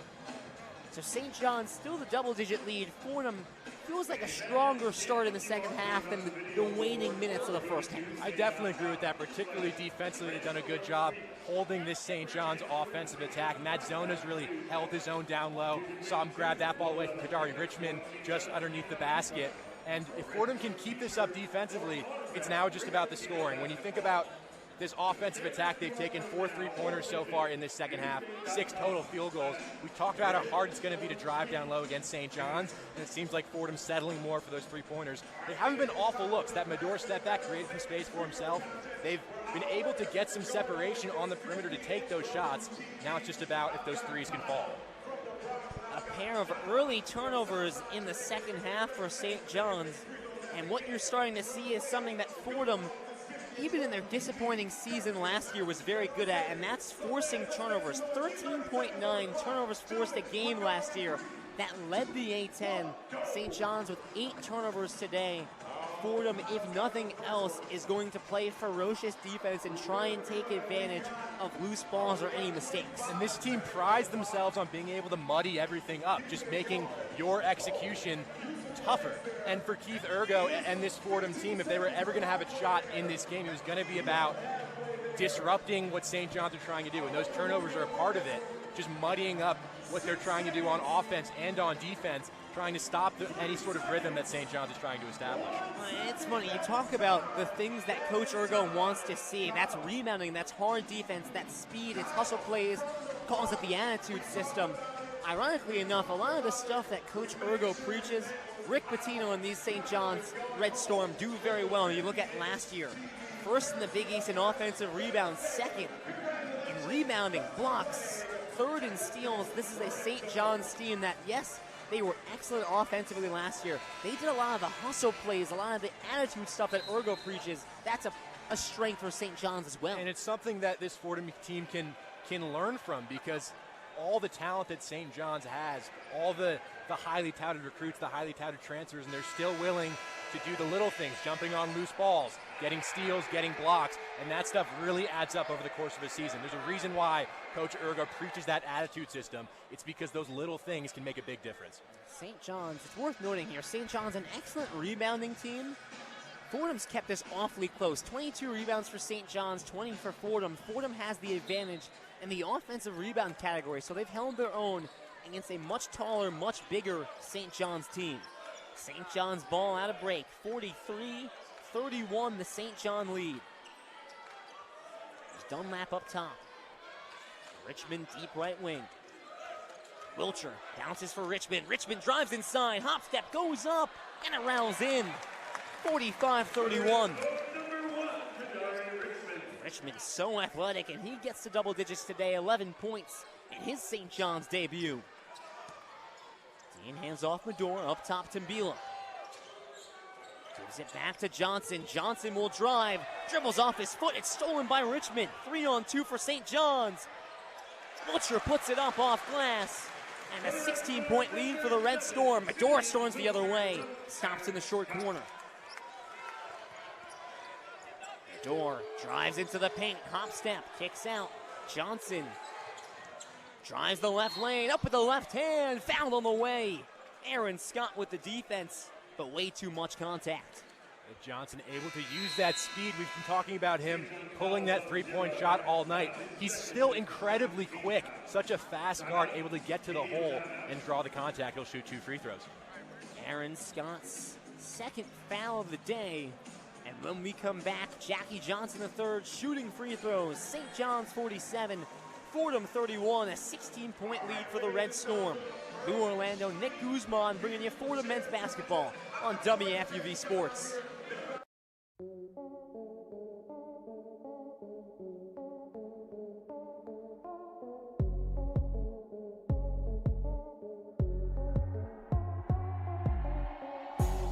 I'm Isabella Terracini. And I'm Barrett Spreitzer. We're two of your hosts for College Gridiron, the exclusive home for all things college football on WFUV Sports. Join us as we break down the biggest matchups of the week, Heisman hopefuls, and college football playoff previews. Listen in on Spotify, Apple Music, or wherever you listen to your podcasts.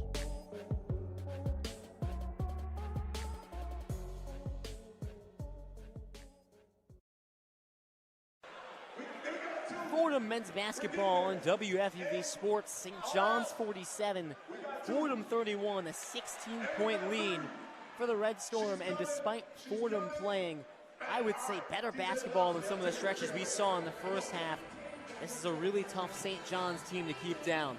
Exactly, and when you consider some of the turnovers that Fordham's had in this second half, transition points for St. John's, if Fordham want to have a chance in this game down by 16 here with 15:40 to go in the second half, they have to clean that stuff up. I think they've done a decent job defensively keeping this St. John's team at bay. It's just when they're sloppy on the offensive end and the game gets stretched, St. John's so athletic, so fast, Fordham don't really have a chance to defend them in transition. Right. It's tough on the offensive end for the Rams. There's already not a ton of space. St. John's doing a good job of taking away the lanes. And then you look at the 19 points from Jackie Johnson is great. Fordham's got 31. That's 61% of their scoring.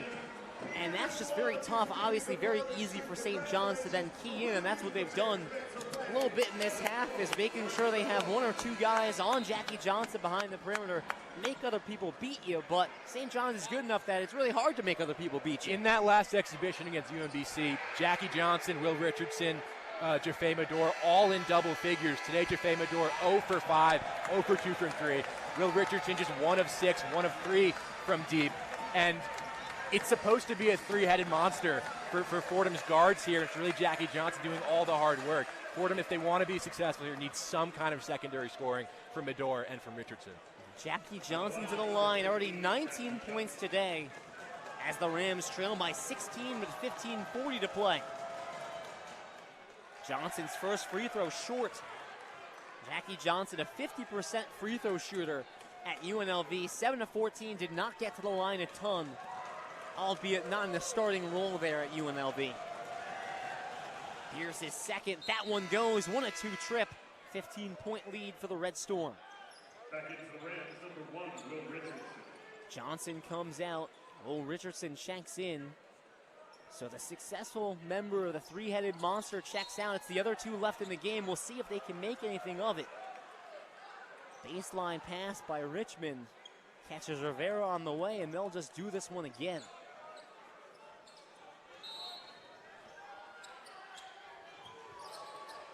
Bounces far side for Wilcher. Dangerous pass to Richmond, but he secures it and crosses the timeline. Scott, left wing three, bounces out. Rivera goes up for that rebound and gets it. 15 and a half to play. Rams trailing by 14. Dean takes the bounce pass, dribbles right, hands off Rivera. Rivera picks up the dribble, lobs it back for Medor. 10 on the shot clock. Medor right wing, guarded by Richmond. Medor, dribble drive, takes the right elbow, two, that one bounces out. Medor still scoreless. It's Richmond, slow the other way. Now Richmond drives the left lane, it's swiped away by Richardson. Richardson has some trouble with it, but it will stay going the way of the Rams. Richmond looked to be the last one to touch it. So Fordham will take possession here, but for them offensively, they need Jaffe Medor to be able to knock down those shots, both from the mid-range and from beyond the arc, because they are decent looks. He's getting separation. He just doesn't have his shot today. Jaffe Medor looked good in the exhibition games, averaged 14 points a game, 16 versus Holy Cross, 12 versus UMBC. Medor averaging 13.3 prior to a lower body injury that ended up being a fractured foot. Was never really the same after that, but prior to the injury was one of Fordham's best players. Medor checks out here. Richardson stays in. Rivera can't handle the left wing pass, drops it out of bounds.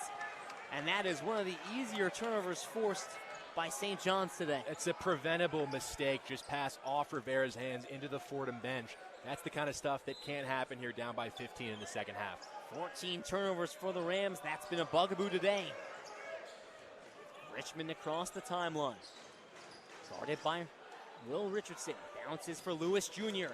The feed down low for Ejiofor. Works on Team Bila. Kicks out. Welcher takes the short two. Bounces out. Offensive rebound by Richmond. Kicks out wide open. Lewis Jr. for three. That one no good. Richmond another offensive rebound. A third chance for St. John's. Richmond on the free throw line. Bounces corner for Dunlap. That two goes. On the third chance, St. John's gets points. The third time's the charm. We talked about how important the rebound is going to be for Fordham on the defensive end. You can't give a team like St. John's 3 chances on the offensive end. 49-32 with 13:55 to play. There's Rivera, the lob into the paint for Tim Bila. Works on Ejiofor, goes up off glass and in. That's a strong bucket by Abdu Timbila.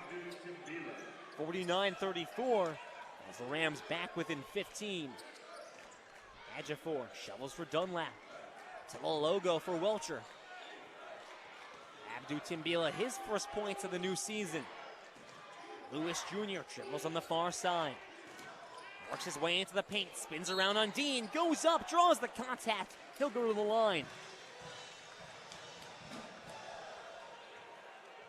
R.J. Lewis been relatively quiet after a hot start. 6 points in the first 5 minutes of this one.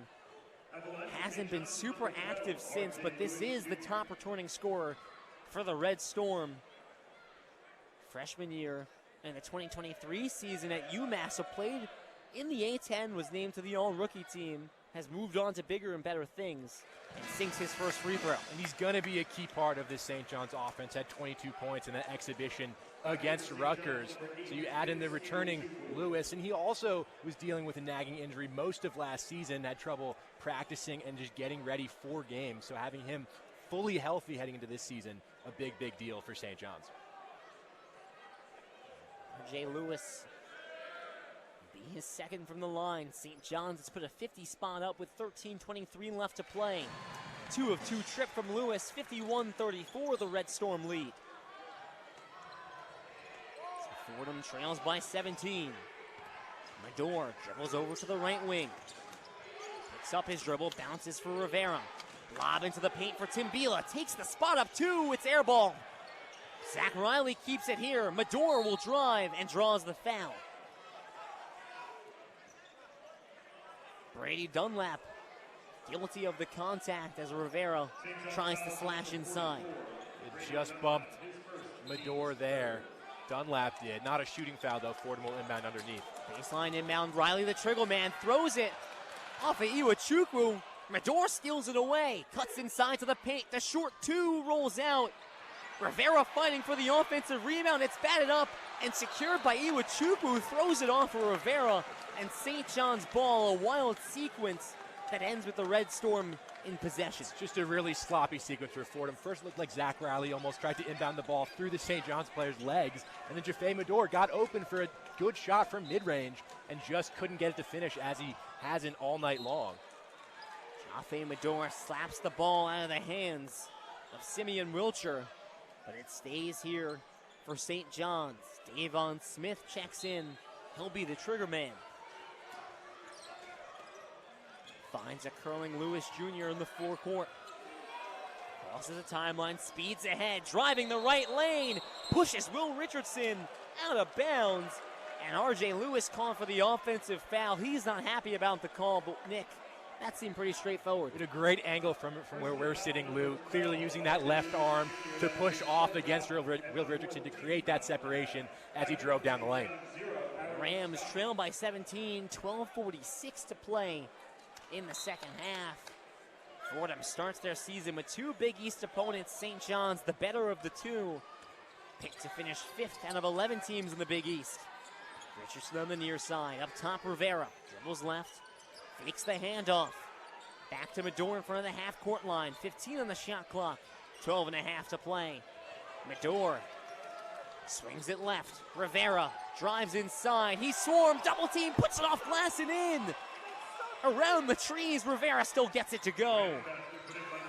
And now Wilcher loses control of the ball, shoves it out of bounds, nearly hits a fan in the face, and Fordham gets a possession in their own offensive half court. And we saw Fordham's press be effective in the preseason against UMBC and Holy Cross. You wondered how that was going to hold up against an opponent like St. John's. They forced a turnover there. It's been a little bit of chaos here recently in the backcourt as the Red Storm have tried to advance the ball.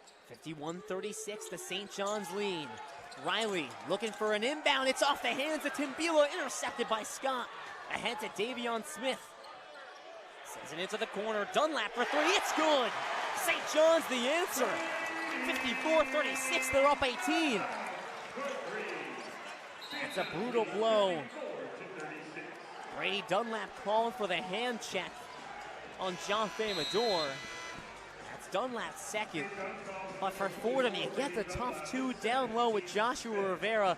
You get the turnover, and on the inbound again, it's Zach Riley having some trouble. The turnover, and it leads to points. And it looked like it was in the hands of Abdu. Timbila just couldn't quite secure it. And that had a chance to be, potentially a 5-6 point swing for Fordham, getting the bucket, then getting the turnover if they could have converted again on the offensive end of the floor.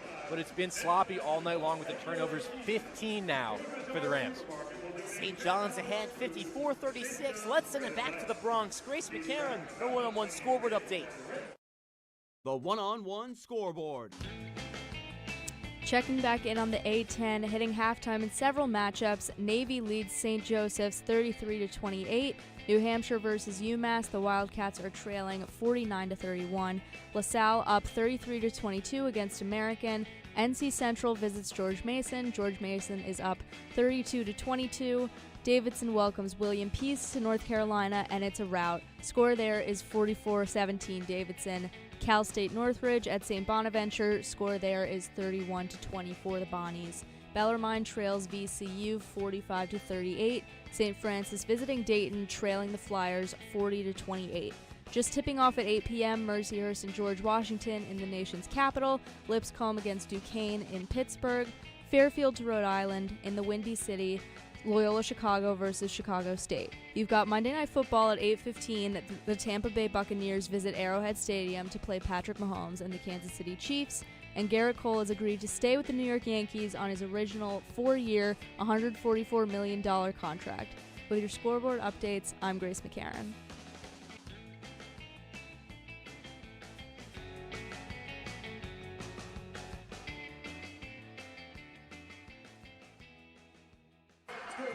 Blue Orlando, Nick Guzman, the start of the Fordham men's basketball season. Season opener in Queens at St. John's. 11:59 left to play, and the Rams find themselves trailing 54-36. And Nick, turnovers, they've been an issue all day long, but really starting to rear their ugly head in this recent sequence. Fordham have not had a lead yet in this entire game, and I think a big reason why is because of the turnovers. 15 now for Fordham. And it's not like these are on passes down low that you're potentially trying to get the ball to an open guy. It's a risky pass, but it gets deflected away. These are just plays on the sideline trying to inbound underneath, balls going off people's hands, and turnovers that are preventable, and that's what stings the most.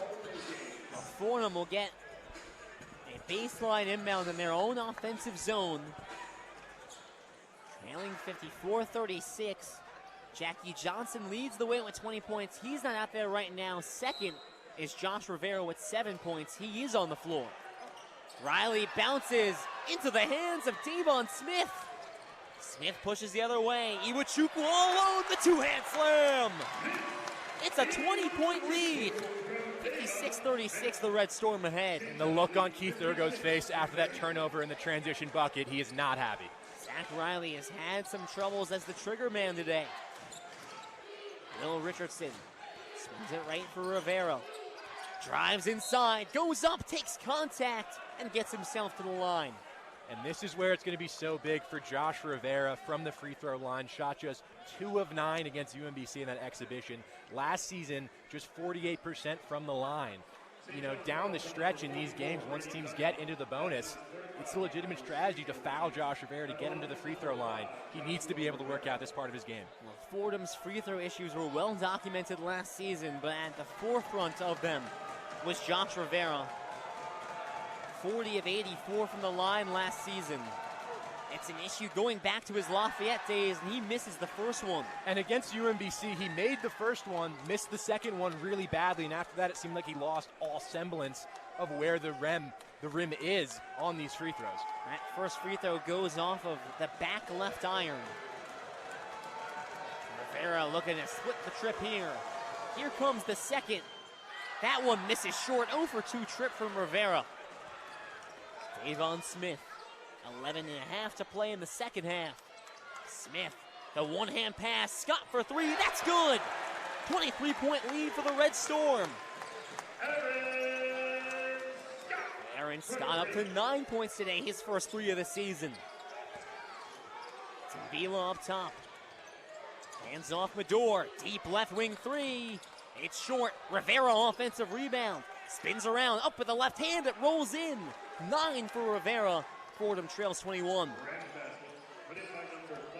Devon Smith speeds up the left side. Cross-court pass. Scott, right wing 3. That one goes. Back-to-back threes from Scott. That gets the crowd on its feet. When St. John's were able to break through that backcourt pressure quickly and find guys open in the front court, they're knocking down these threes. Fordham might have to rethink their pressing strategy here. Vila's pass tipped and intercepted. Iwachukwu gets credited for the steal. It's 62-38, the St. John's lead. 10.5 to play. Kadari Richmond bounces across to Smith. Smith puts it between the legs. Bounce pass in the short corner for Richmond. Back out to Dunlap, right wing 3, rolls out. Zach Riley rebounds. Fordham trails. Medor drives inside, up with the left hand. Circus shot layup goes, and Medor on the board for the first time this season. 62-40. Fordham trails by 22. Richmond quickly inside, pump fake, and puts it off glass. Kadari Richmond, 13 points. The beautiful pump fake, able to get Abdou Timbila into the air, and the easy finish for a player of Kadari Richmond's caliber. Fordham trails by 24. Richardson right wing. Bounces short corner Rivera. Back out Medor. Medor left wing. Dribbles, drives, stops on the block, fades away, won't go, but draws the foul. Jaffe Medor, he's been quiet today, but he'll work his way to the line. And Jaffe Medor could be a really big X factor for this team. He was supposed to be the offensive catalyst last season, didn't really shake out that way. Jackie Johnson appears to be the offensive catalyst this year. Jaffe Medor could be an excellent complementary piece if he gets it going. No, he can score the bucket. He can score the basketball. There's no doubt about it, but it's just the efficiency factor from Jaffe Medor. Shot just 33% from the field last season and 1 of 9 so far today. But I feel like last season when you were watching Medor, the shot selection wasn't great all the time. Today he's been open in these shots from mid-range and these shots from deep. He just hasn't been able to knock them down. Medor, this is his first. Fordham Rams now 1 of 5 from the free throw line today. Like we said, Lou, it's going to be a story all season long until it's not. As long as Fordham continues to struggle from the line, we're going to keep talking about it. Medor makes the second, 64-41, the St. John's lead. Jackie Johnson, Matt Zona, Ramon Dean back into this game. Here's Richmond up top. Davon Smith drives inside, gets the layup to go on Matt Zona, draws the foul and 1. Matt Zona caught flat-footed, allows the basket, and call for the foul. And that's where Zona's lack of agility underneath comes into play. A quick first step there, and Zona just caught flat-footed and in a bad position commits the foul. St. John's going on quite the run here. 66-41 the lead, a game-high 25-point lead. And Davon Smith to the line looking to finish the N1.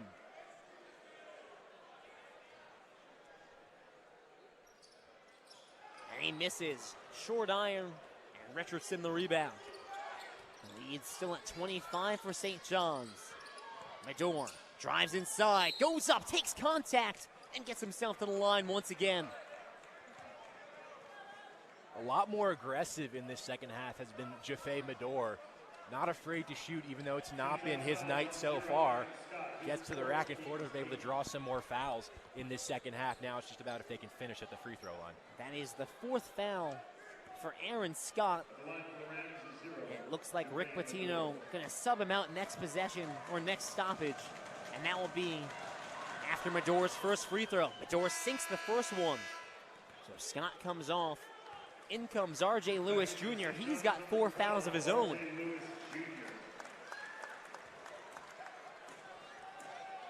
.9:05 left to play in the second half. Fordham trailing by 24. Here's the second for Medor, 2 of 2 trip. Rams trail by 23. Smith bounces far side for Richmond. Pressure in the forecourt by the Rams. Back into the hands of Smith. Hesitates. Dribbles at the free throw line. Takes the 2, well short. And the rebound, Dean. Jackie Johnson. Ball in his hands on the far side. Across to Richardson. Top of the key. 3, it's good. Will Richardson cuts the lead to 20 and gets his first basket in a while. Richardson made that first bucket of the game for Fordham, a triple, but has been so quiet since then. Good to see Will able to knock down that one from deep. E.B. Nio. Seeing his first minutes of the game. Ejiofor shovels back for Lewis Jr. Zona pokes the ball away. Ejiofor throws it into the paint and gets it to go. R.J. Lewis, the wild feed to Ejiofor. Ejiofor finishes off the shot. 68-46, the Red Storm ahead. Medor drives, fades away. It's swatted and stolen by Richmond. Richmond, left wing feed. E.B. Nio sinks the 3. St. John's pouring it on, 71-46 with 7:50 to play.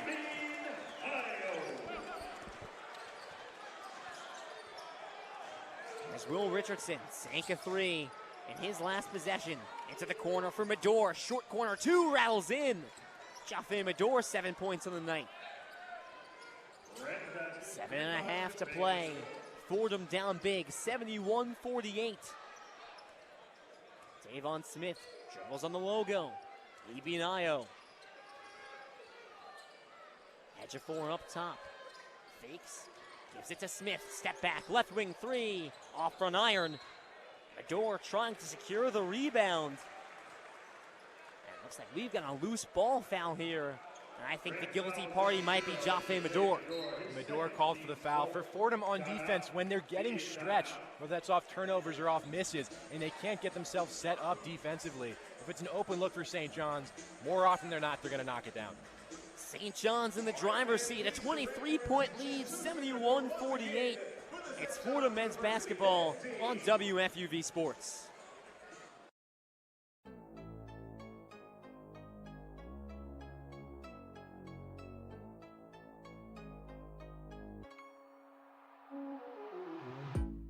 Hey, this is Chris Carino, Fordham and WFUV class of 1992.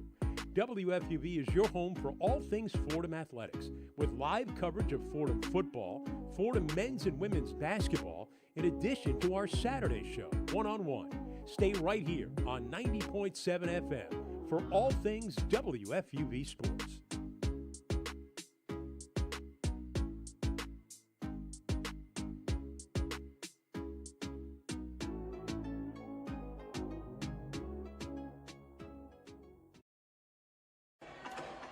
Lou Orlando, Nick Guzman, Fordham men's basketball on 90.7 FM. Still 7-12 to play in this one, but I think the final outcome all but determines. St. John's up 23 and in the driver's seat. But Nick, as we start to talk about more big picture stuff that the Rams are going to need to focus on and stuff that fans should keep an eye on down the stretch, I think the biggest swing on this team is Will Richardson. What he does this year could make or break what the Rams do in the A-10. Had that strong freshman season, 6.6 points per game, 42% from beyond the arc, led all A-10 freshmen. Last year averaged 9.8 per game, but 29% from beyond the arc. Just didn't feel like he took the leap fans expected of him freshman year to sophomore year. It's a big question now. What does he do in his junior season? Well, it's different when you're a freshman playing with guys like Darius Quisenberry and Khalid Moore, who are expected to score the ball, and you're really just a complementary piece to that. Sophomore year, Quisenberry and Moore move on, and Will Richardson's expected to be a big part of this offense. But with that comes, you're on other team scouting reports. Teams are planning for you offensively, and Will really struggled from an efficiency perspective. We saw him knock down that three to get Fordham started way back in the first half. Then silent offensively until this last sequence. Now 2 of 7 shooting for 6 points. But if Will can get back, or maybe even past that level that he was at freshman year, as a guard who can knock down threes at an efficient rate, move the ball well, and also be a good defender on the defensive side of the floor, then this Fordham team's going to have success this season. Ergo highlighted the fact that, as you mentioned, Will was on the front page of the scout sheets as a sophomore. Looking to have a stronger junior campaign. Richmond, far corner three, he buries it. 16 points for Kadari Richmond. St. John's a 26-point lead. And if Kadari Richmond can add that three-point shot to his arsenal, I'm just going to say good luck to the rest of the Big East, because that would take him to the next level as a player. Johnson drives, the lefty layup, no good. Lewis Jr. will take it the other way. Junior right elbow, takes the spot up two, and it goes. 28-point lead for St. John's, 76-48. 6:40 to play. Dean hands off for the freshman Ryan Pettis. Pettis drives in, left elbow two, rolls out. Rebound Richmond, and he's got a double-double. 16 points, 10 rebounds, have a day in your St. John's debut. Ejiofor drives the short corner on Dean, goes up, well short, but gets fouled on the way by Ramad Dean. And you want to talk about Kadari Richmond and the impact he has for the St. John's team. In that exhibition game against Rutgers, when Kadari Richmond was not on the floor, they looked lost. I mean, there was a 22-0 run for Rutgers in that game when Kadari Richmond was on the bench. So when he's on the floor, it's not just the scoring, it's the rebounding, it's the facilitating. He really is one of the best, if not the best players in the Big East. He's a big reason why St. John's picked in the top 5 of the Big East despite losing their entire starting 5. As Ejiofor rattles in the first free throw, Richmond was a star on Seton Hall, led them to a pretty impressive NIT run. 16 points, 10 rebounds. He'll check out and get a nice applause from the home crowd. They're really excited about that kid. He can take them really far. And there's so much reason to be excited. I mean, he can do it all, showing also knocking down that three in that last sequence. But as I said before, if he can knock down that shot consistently, I think that would take him to the next level in terms of not just being a star in the Big East, but a potential NBA prospect as well. Ejiofor misses the second shot. To that point, Richmond was on the Oscar Robertson watch list last season. That's given to the best player overall in the NCAA. Will Richardson dribbles off the left heel. It goes out of bounds. And it appears that it will stay here with the Fordham Rams. They'll inbound from the far sideline.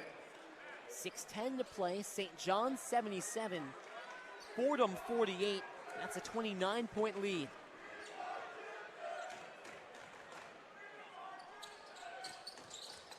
Here's the feed for Pettis. Pettis on the right side. Spins around. Kicks out for Jaden Smith. It's intercepted. Prey sends it ahead for Lewis Jr. Lobs it up. Sends it back to Prey. The two-hand slam.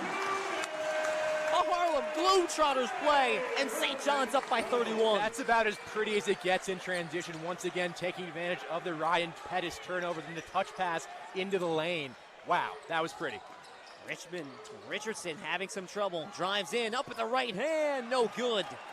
Prey the rebound. Sends it ahead to Lewis Jr. St. John's up big. Lewis Jr. right elbow. Back to the basket. Spins around. Up for two off glass and in. It's a 10-0 run for St. John's. A 15-2 run over the past 3 minutes. And an 81-48 lead. 5:19 left to play. Pettis drives right into R.J. Lewis Jr. Takes the contact. And Lewis Jr. called for the foul. Lewis Jr. then kicks the ball all the way down the court, and that's probably going to be a tech foul, Mick. I would think so. He's taking a seat on the bench now, even if it's not Rick Pitino going to go over to talk to him. You can't do that. Kick the ball up into the stands. I mean, there's kids sitting up there. Rick Pitino goes over near Lewis Jr. Instead goes to check in a freshman guard, Lefteris Leotopoulos. The referees are going to sort this one out. You saw the technical motion. That's going to be a tech foul on R.J. Lewis Jr. And really no reason to do that there. You are up big. You're up 33 points with 5 minutes left to go in this game. Is it a questionable foul? Maybe. Pettis initiates the contact there. Certainly not something that I think warrants that level of reaction. No, definitely not. R.J. Lewis has a couple instances today of seemingly losing his cool when he got called on for an offensive foul earlier, was barking at the officials. And in a game like this, when you're up 81-48, it's really just not necessary for St. John's and puts a little dampener on what's been a really great night for them. Jackie Johnson will shoot the technical free throw. He misses his first. And it wouldn't have made a difference, but Fordham now, the way they've shot from the free throw line in this game, under 50%, it's not going to be good enough to win games. And of course, it wouldn't have made a difference in this game against St. John's. But when you're in a close A-10 game against, say, Duquesne or George Mason, you've got to be able to shoot better than 50% from the free throw line. Johnson goes 1 of 2 from the line, and now we'll get free throws from the freshman Ryan Pettis, who's looking to get the first points of his NCAA career. Ryan Pettis hails from California, the 6'4" freshman guard. Really shined in the preseason game and the exhibition game against UMBC with this excellent hustle play. They were up 10. He chases it down the sideline, dives to keep Fordham possession, and Coach Ergo said it was the only play we talked about post-game. I mean, in a game where Jackie Johnson made a step-back logo dagger three, the play that everyone was talking about afterwards was Ryan Pettis diving near the sideline to keep possession for his team. It's all about the attitude system that Keith Ergo preaches. Doing the little things like that for a freshman goes a long way. In terms of trust for Coach Ergo to play Ryan Pettis in a situation like this. Ryan Pettis, 2 for 2 trip from the line. He's got the first 2 points of his collegiate career. 81-51, 31-point lead, or 30-point lead for the Red Storm. The freshman Ruben Prey shovels it back for Wilcher. Swings it left for Leotopoulos, another freshman guard. Prey hands off Wilcher. Wilcher, right elbow, takes the deep 2 and buries it. 83-51, the St. John's lead. Clock ticks under 5 minutes here. Jackie Johnson will take it up, bounces across for Josh Rivera. Hand off Richardson. Corner Rivera drives the lane, runs over a man that looked like Sadiku Ibinayo. Blocking foul on Ibinayo. No, excuse me, offensive foul for charging on Josh Rivera and St. John's ball. And that last sequence, as St. John's inbound the ball here, Simeon Wiltshire, we talked about how he's going to want to take that leap from freshman to sophomore year. It's a lot easier said than done. Just look at Will Richardson for Fordham. That leap didn't happen for him last season. But Simeon Wiltshire, 7 of 9, shooting 17 points. He's been lethal from the mid-range. The feed down low for Ruben Prey, up with the right hand. Can't sink the shot. Whistles and a foul. Ruben Prey will be going to the line, and he'll look for some points on the line after getting his first collegiate basket on that highlight slam dunk. And Lou, I think another thing we're going to be talking about throughout this season for Fordham is the big rotation, whether it's Matt Zona, whether it's Abdu Timbila or Jaden Smith, because in this game against St. John's, I don't think Coach Ergo's gotten at all what he wanted to out of his bigs. I mean, Zona ineffective on offense, just 0 for 1 shooting with 1 point coming from the free throw line. Abdu Timbila made that 1 bucket down low. Jaden Smith yet to get on the score sheet. But they've really been ineffective against the size of St. John's. And, of course, it's amplified against a team like St. John's and how big they are. But for Fordham, that's a concern, has been the play of the bigs in this one. Prey sinks both free throws. Jackie Johnson's left elbow 2 doesn't go. Here's Wiltshire on the right side, sends it across for Glover. Glover cuts in, he's blocked by Jaden Smith. First block in the collegiate career of the 6'11" freshman, goes up and knocks it away. Even 4 minutes left to play, 85-51. St. John's leads by 34. One last time, let's send it back to the Bronx. Grace McCarron for one-on-one scoreboard update. The one-on-one scoreboard. Checking back in on the top 25, Purdue falls to Texas A&M, or beats Texas A&M Corpus Christi 90-73. Kentucky beating Wright State 71-33. Maine is down against Duke 60-41 Blue Devils. Cincinnati leads Arkansas Pine Bluff 74-41. Howard Bison against number 1 Kansas. Score there is 22-5 Jayhawks. Jackson State versus Houston. Houston leads 18-3. Mississippi Valley trails number 5 Iowa State 19-13. UNC Asheville heads to Tuscaloosa to play number 2 Alabama at 9 p.m. On the 10 o'clock slate, Ohio State heads down south to Texas to face the Longhorns. We've also got lots of NBA action tonight. The Knicks are in Houston to play the Rockets at 8:45, and the Nets are at home at the Barclays Center against the Grizzlies. On the ice, the New Jersey Devils head to Canada to face the Edmonton Oilers tonight at 8:30. With your scoreboard updates, I'm Grace McCarron.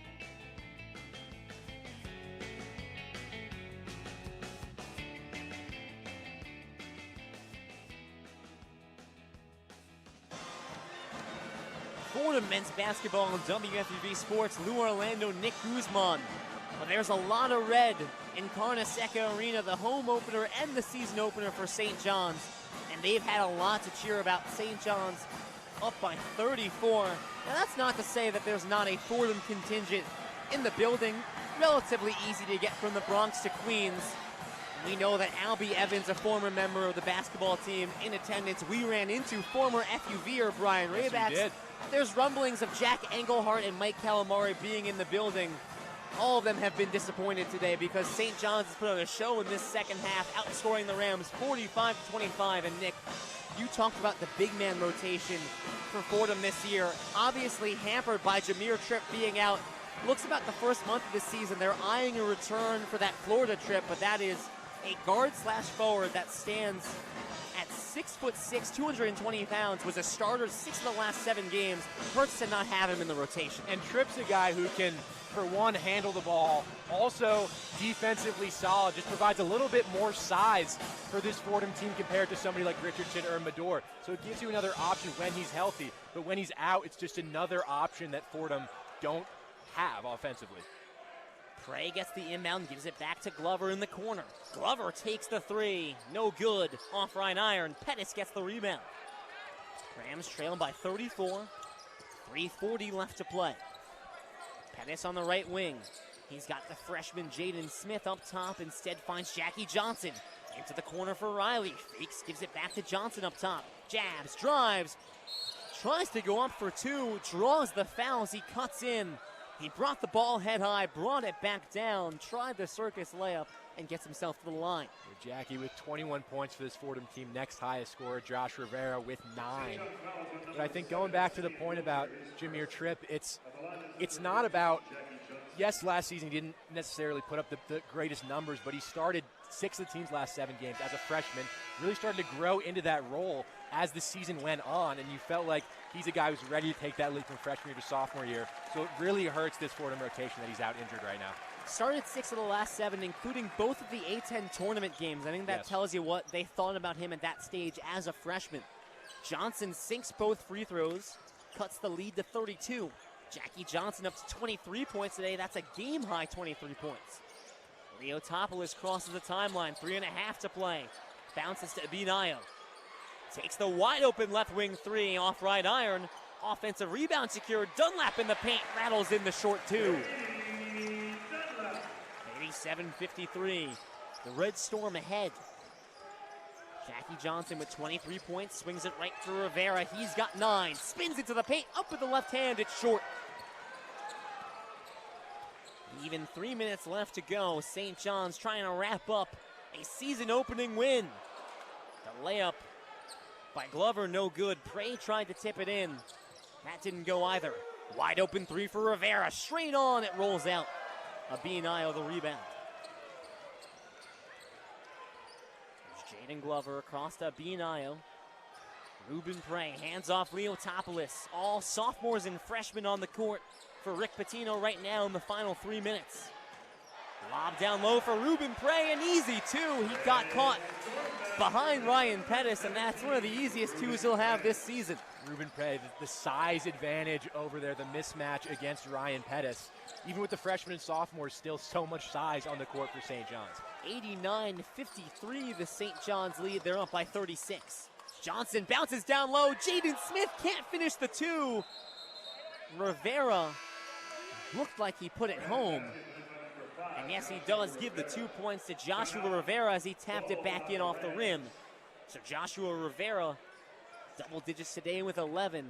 Tell you what, man, Jaden Smith, really easy chance to have 2 points there. He just missed it. You feel for him in that spot, so close to his first collegiate points, but despite not getting on the score sheet, everything Coach Urgo said about Jaden Smith is that he's still extremely raw. You know, he's a 4-star recruit, the highest recruit Fordham's had come into this program in ages. And at 6'11", the tallest guy on this Fordham team, a different profile than any of these other bigs. He's got so much length. We saw it with that block earlier in this game, at 3 blocks in the exhibition game against Holy Cross. So I think as Jaden Smith continues to grow as a player, only a freshman, he's still got a baby face. I think he's going to really come into his own as this season comes along. On the Fordham men's basketball season preview, that's up on YouTube. You should check it out. Some good stuff in there. Shameless plug. You call Jaden Smith an athletic freak, and you mean it. He's 6'11", 220. Move really well, can shoot the ball a little bit. The number 23 center in the nation. You said it well, Nick. That is the highest recruit Fordham's had in a while. They pried him away from Maryland. Jaden Glover back up top to Iwachukwu. Final 2 minutes of this one. Short 2 for Dunlap. Bounces it in off glass. St. John's 91 points on the board. 91-55 is the Red Storm lead. Ryan Pettis with point guard duties. As the freshman Pahutsky to his right. Pettis tries to drive in and draws the foul. That's the freshman Lefteris Leotopoulos of St. John's. Nice to see some of the Fordham freshmen getting an opportunity here, whether it's Pahutsky or Pettis or Jaden Smith. These are guys who maybe once we get into the A10 and the gauntlet that is the Atlantic 10 schedule for these Fordham Rams, you might not see them as much, but you feel like a guy like Jaden Smith and Ryan Pettis, considering how early they came into the game in this one against St. John's, they factor into Keith Urgo's plans this season. Pettis misses the first one. Head coach Keith Urgo talked to Andrew Bogish on the Keith Urgo show, and he said the rotations that they used in the exhibitions, that's a teaser of what you're going to see throughout the season and in the A10 play, and that included seeing some looks at Jaden Smith and Ryan Pettis. Pettis goes 0 for 2 from the line. He's still stuck at 2 points on the day. Far corner for Glover, pressured by Pettis. Here's Abinayo, drives, floater, no good. Rebound by Riley, minute 9 left to play. St. John's ahead 91-55. This one all but over. Ryan Pettis uses the Timbila screen. Swings it left for Jaden Smith. Here's Riley on the left wing. Calls for the Smith screen. Dribbles right. Back up top, Timbila. Lobs it up for Jaden Smith. Goes up to get it. Kicks it out. Riley left wing three. That's good. Zach Riley first points of the 2024-25 campaign. How about Jaden Smith? Goes up to get that ball above the rim to kick it back out. Yeah, tough feed from Timbila. Put him in a difficult spot, but using all of that 6'11" frame to snag that one and find the open Zach Riley on the perimeter. Final 30 seconds. Leotopoulos tries to put it up and draws the foul as Abdou Timbila closing in and puts him on the ground. For Fordham at this point, I feel like it's safe to look ahead to Saturday against Seton Hall. You know, another Big East opponent. The schedule doesn't get any easier. But I think despite, yes, the score is 91-58 right now, and St. John's have really blown Fordham out in the second half as of now, outscoring them 51-32. But I still think you've learned some things about these Fordham Rams in this one, whether it's about how Johnson and Medor and Richardson can all play together. It didn't necessarily work in terms of Richardson and Medor probably needed to provide more secondary scoring, but Jackie Johnson showed that he's not afraid to shoot from anywhere on the court, and that kind of aggression is going to be key for Fordham as they move forward this season. Leotopoulos gets the first points of his collegiate career. He rattles home the second free throw. 92-58. Zach Riley dribbles in the final 18 seconds. Looks like Fordham will try for one last shot. Here's Timbila, goes for the slam. Won't get it. Fouled on the way there. He put the right hand up, ready to slam it down. Iwachukwu in his way, and that prevents the slam, but it will not prevent Abdou Timbila from going to the line. Timbila trying to provide his mark on this game, going for the posterizing jam, just couldn't get it, but he'll go to the free throw line. I think Abdou, you know, a preseason all-defense team selection in the Atlantic 10, he's going to be a key part of this Fordham team, is Abdou, but I think maybe not quite the day he would have wanted in terms of playing just 14 minutes, not really getting up as many shots as he'd want to, and defensively not quite having the same impact as maybe we're used to him having. Timbila goes 2 of 2 from the line. Fordham gets 60 points on the day. They trail by 32. Brady Dunlap will dribble this one out the final 5 seconds. College basketball underway. We kick off right here with a New York City matchup between two local rivals. And St. John's takes it handily, a 90-60 win over the Rams. St. John's puts up 52 points in the second half, and safe to say, I think you see the difference between a very good Big East team and a team in the A-10 that's trying to work their way back into contention. I think that's exactly what you saw. Fordham offensively were not nearly efficient enough, shooting just 36.4%. A lot of contested shots, and then some open looks too that just wouldn't fall. But the thing that I'm looking at, Lou, is those 19 turnovers. That's not going to cut it against a team like St. John's, and really against any team if you turn the ball over 19 times. St. John's made them pay with 20 points off turnovers in this one. A 91st meeting between St. John's and Fordham. And St. John's takes this one. They're now 69-22 in the all-time series history. Fordham hasn't had a win since 2015, but obviously St. John's rising to greater heights, the Rick Pitino era, and they start off his second season at St. John's with a bang. How about Kadari Richmond? A double-double in his St. John's debut, 16 points, 10 rebounds. Talked about the two impact transfers for them, Davon Smith and Kadari Richmond. Looks like Richmond's going to be the one driving the play this season. And there was so much hype heading into this season for St. John's with all the transfers coming in. And a lot of times you're thinking, can you really buy into the hype? But we saw in the exhibition against Rutgers, they hung with a team in Rutgers that has so much hype. And in this game against Fordham, we saw the Kadari Richmond doing it all, getting the boards, scoring the points, but I was also really impressed by Simeon Wilcher. I mean, for him, 7 of 9 shooting, 17 points. He was pulling up from the mid-range, able to score from just about anywhere. There's so many weapons on this St. John's team. I think they're going to be a handful for just about everybody in the Big East this season. On the Fordham side, quite the debut for Jackie Johnson III, the Duquesne UNLV product.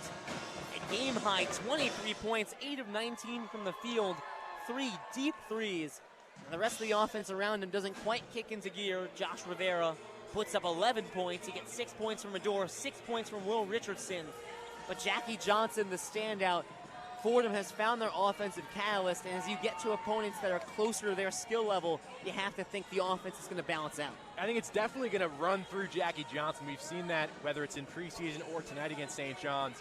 But the secondary scoring for Fordham, particularly I'm looking at it from the guards, from Jaffe Medor, Will Richardson, has to be better. There has to be some kind of compliment towards Jackie Johnson as we move towards conference play in the new year. But I think for Fordham, despite losing 92-60, there's plenty of positives to think about heading into Saturday. This is a St. John's team just 2 spots outside of the AP poll in the top 25. They're going to be ranked at some point this season. This is a team with tournament aspirations. Well, Fordham gets right back at it on Saturday. It's another Big East opponent. This one, Seton Hall, noon at Seton Hall. And Nick, this is a Seton Hall team that's picked 10th out of 11th in the Big East. Maybe a better opportunity or more of a chance for an upset here for the Rams. I think definitely. It's still going to be tough. Seton Hall is still a very good Big East team, no matter what the preseason poll says. You know, Fordham were picked low, too, and they think that was a little bit disrespectful from the pollsters to put them that low.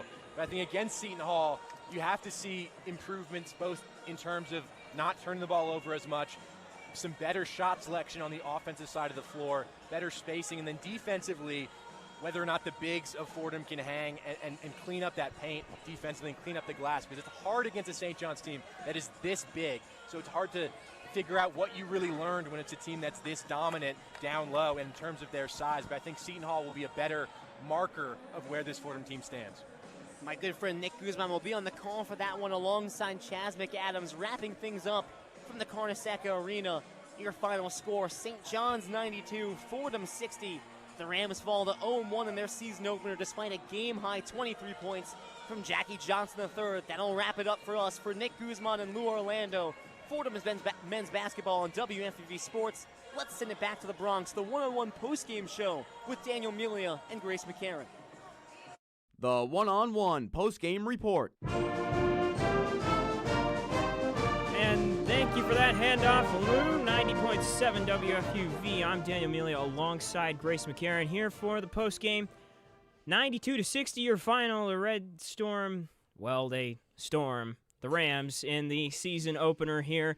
A dominant, gaudy victory, but honestly, the scoreline, I think, a little misleading. I mean, I don't want to say that Fordham deserved to win this game, but maybe they didn't deserve to lose by 32. Nonetheless, we'll get into it. First, talking about St. John's, obviously have some potential Red Storm fans on the air here, so let us talk about them. A lot of new faces coming into this game, and of course, you have to be careful for games like this. Could have been a trap game. There's a potential pressure element given that you're favored by 18.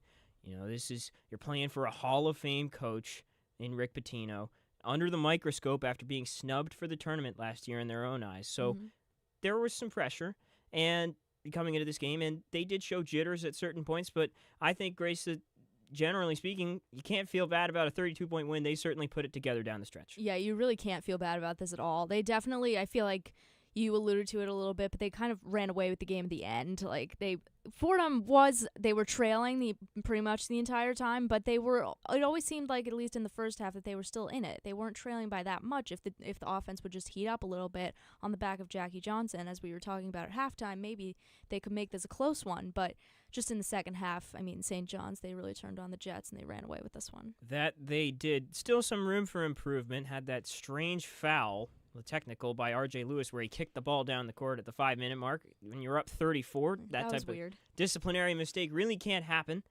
Also, the three-point shooting was really slow to start the game. Now, they did pick it up as it progressed. Ended 9 of 26, 34%. That's not too bad. But if you're going to compete in the Big East, you have to be better from beyond the arc. Yeah, absolutely. We were talking a little bit at halftime and in the studio. The Big East is such a strong conference, and I mean, St. John's is not projected to be top. If I'm not mistaken, they're not projected to be at the top. They're fourth. Right. Okay. So a little bit towards the top, not top 3.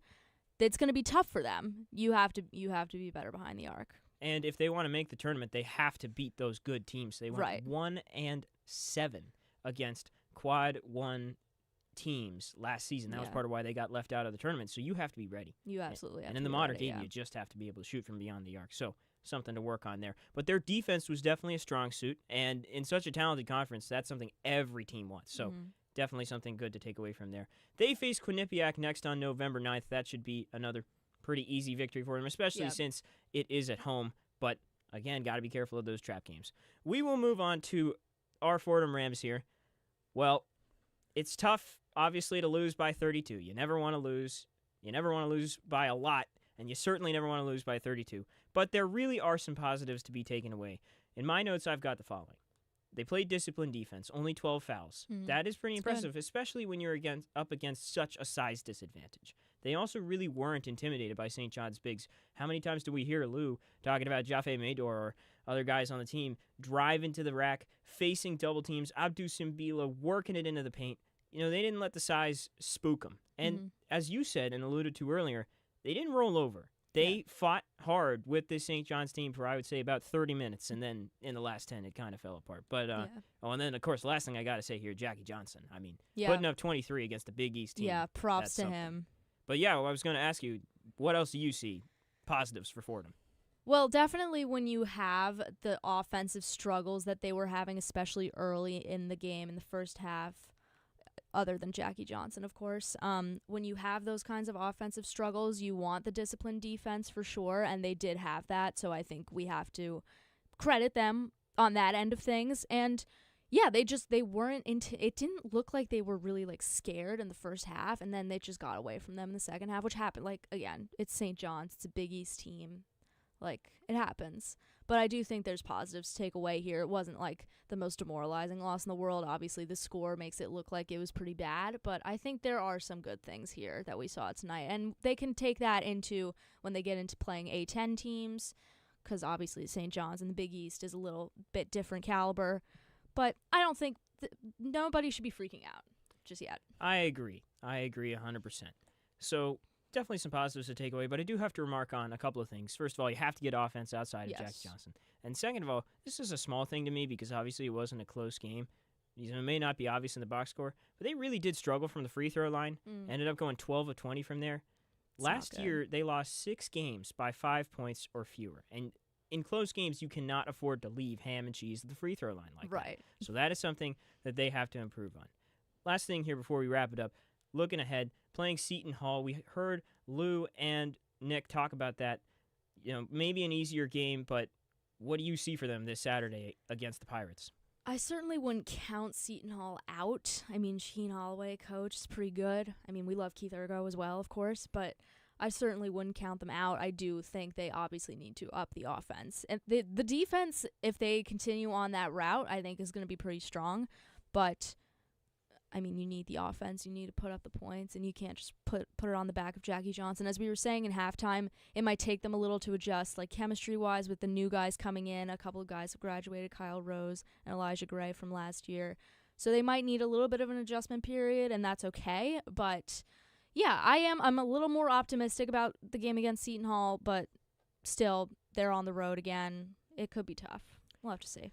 It may well be tough, but as we said before, trial by fire. Hopefully it will prepare these Rams for this tough A-10 play. And really, as we said, signs for hope, reasons for optimism. I think that they could beat that 14th out of 15 projection in the A-10.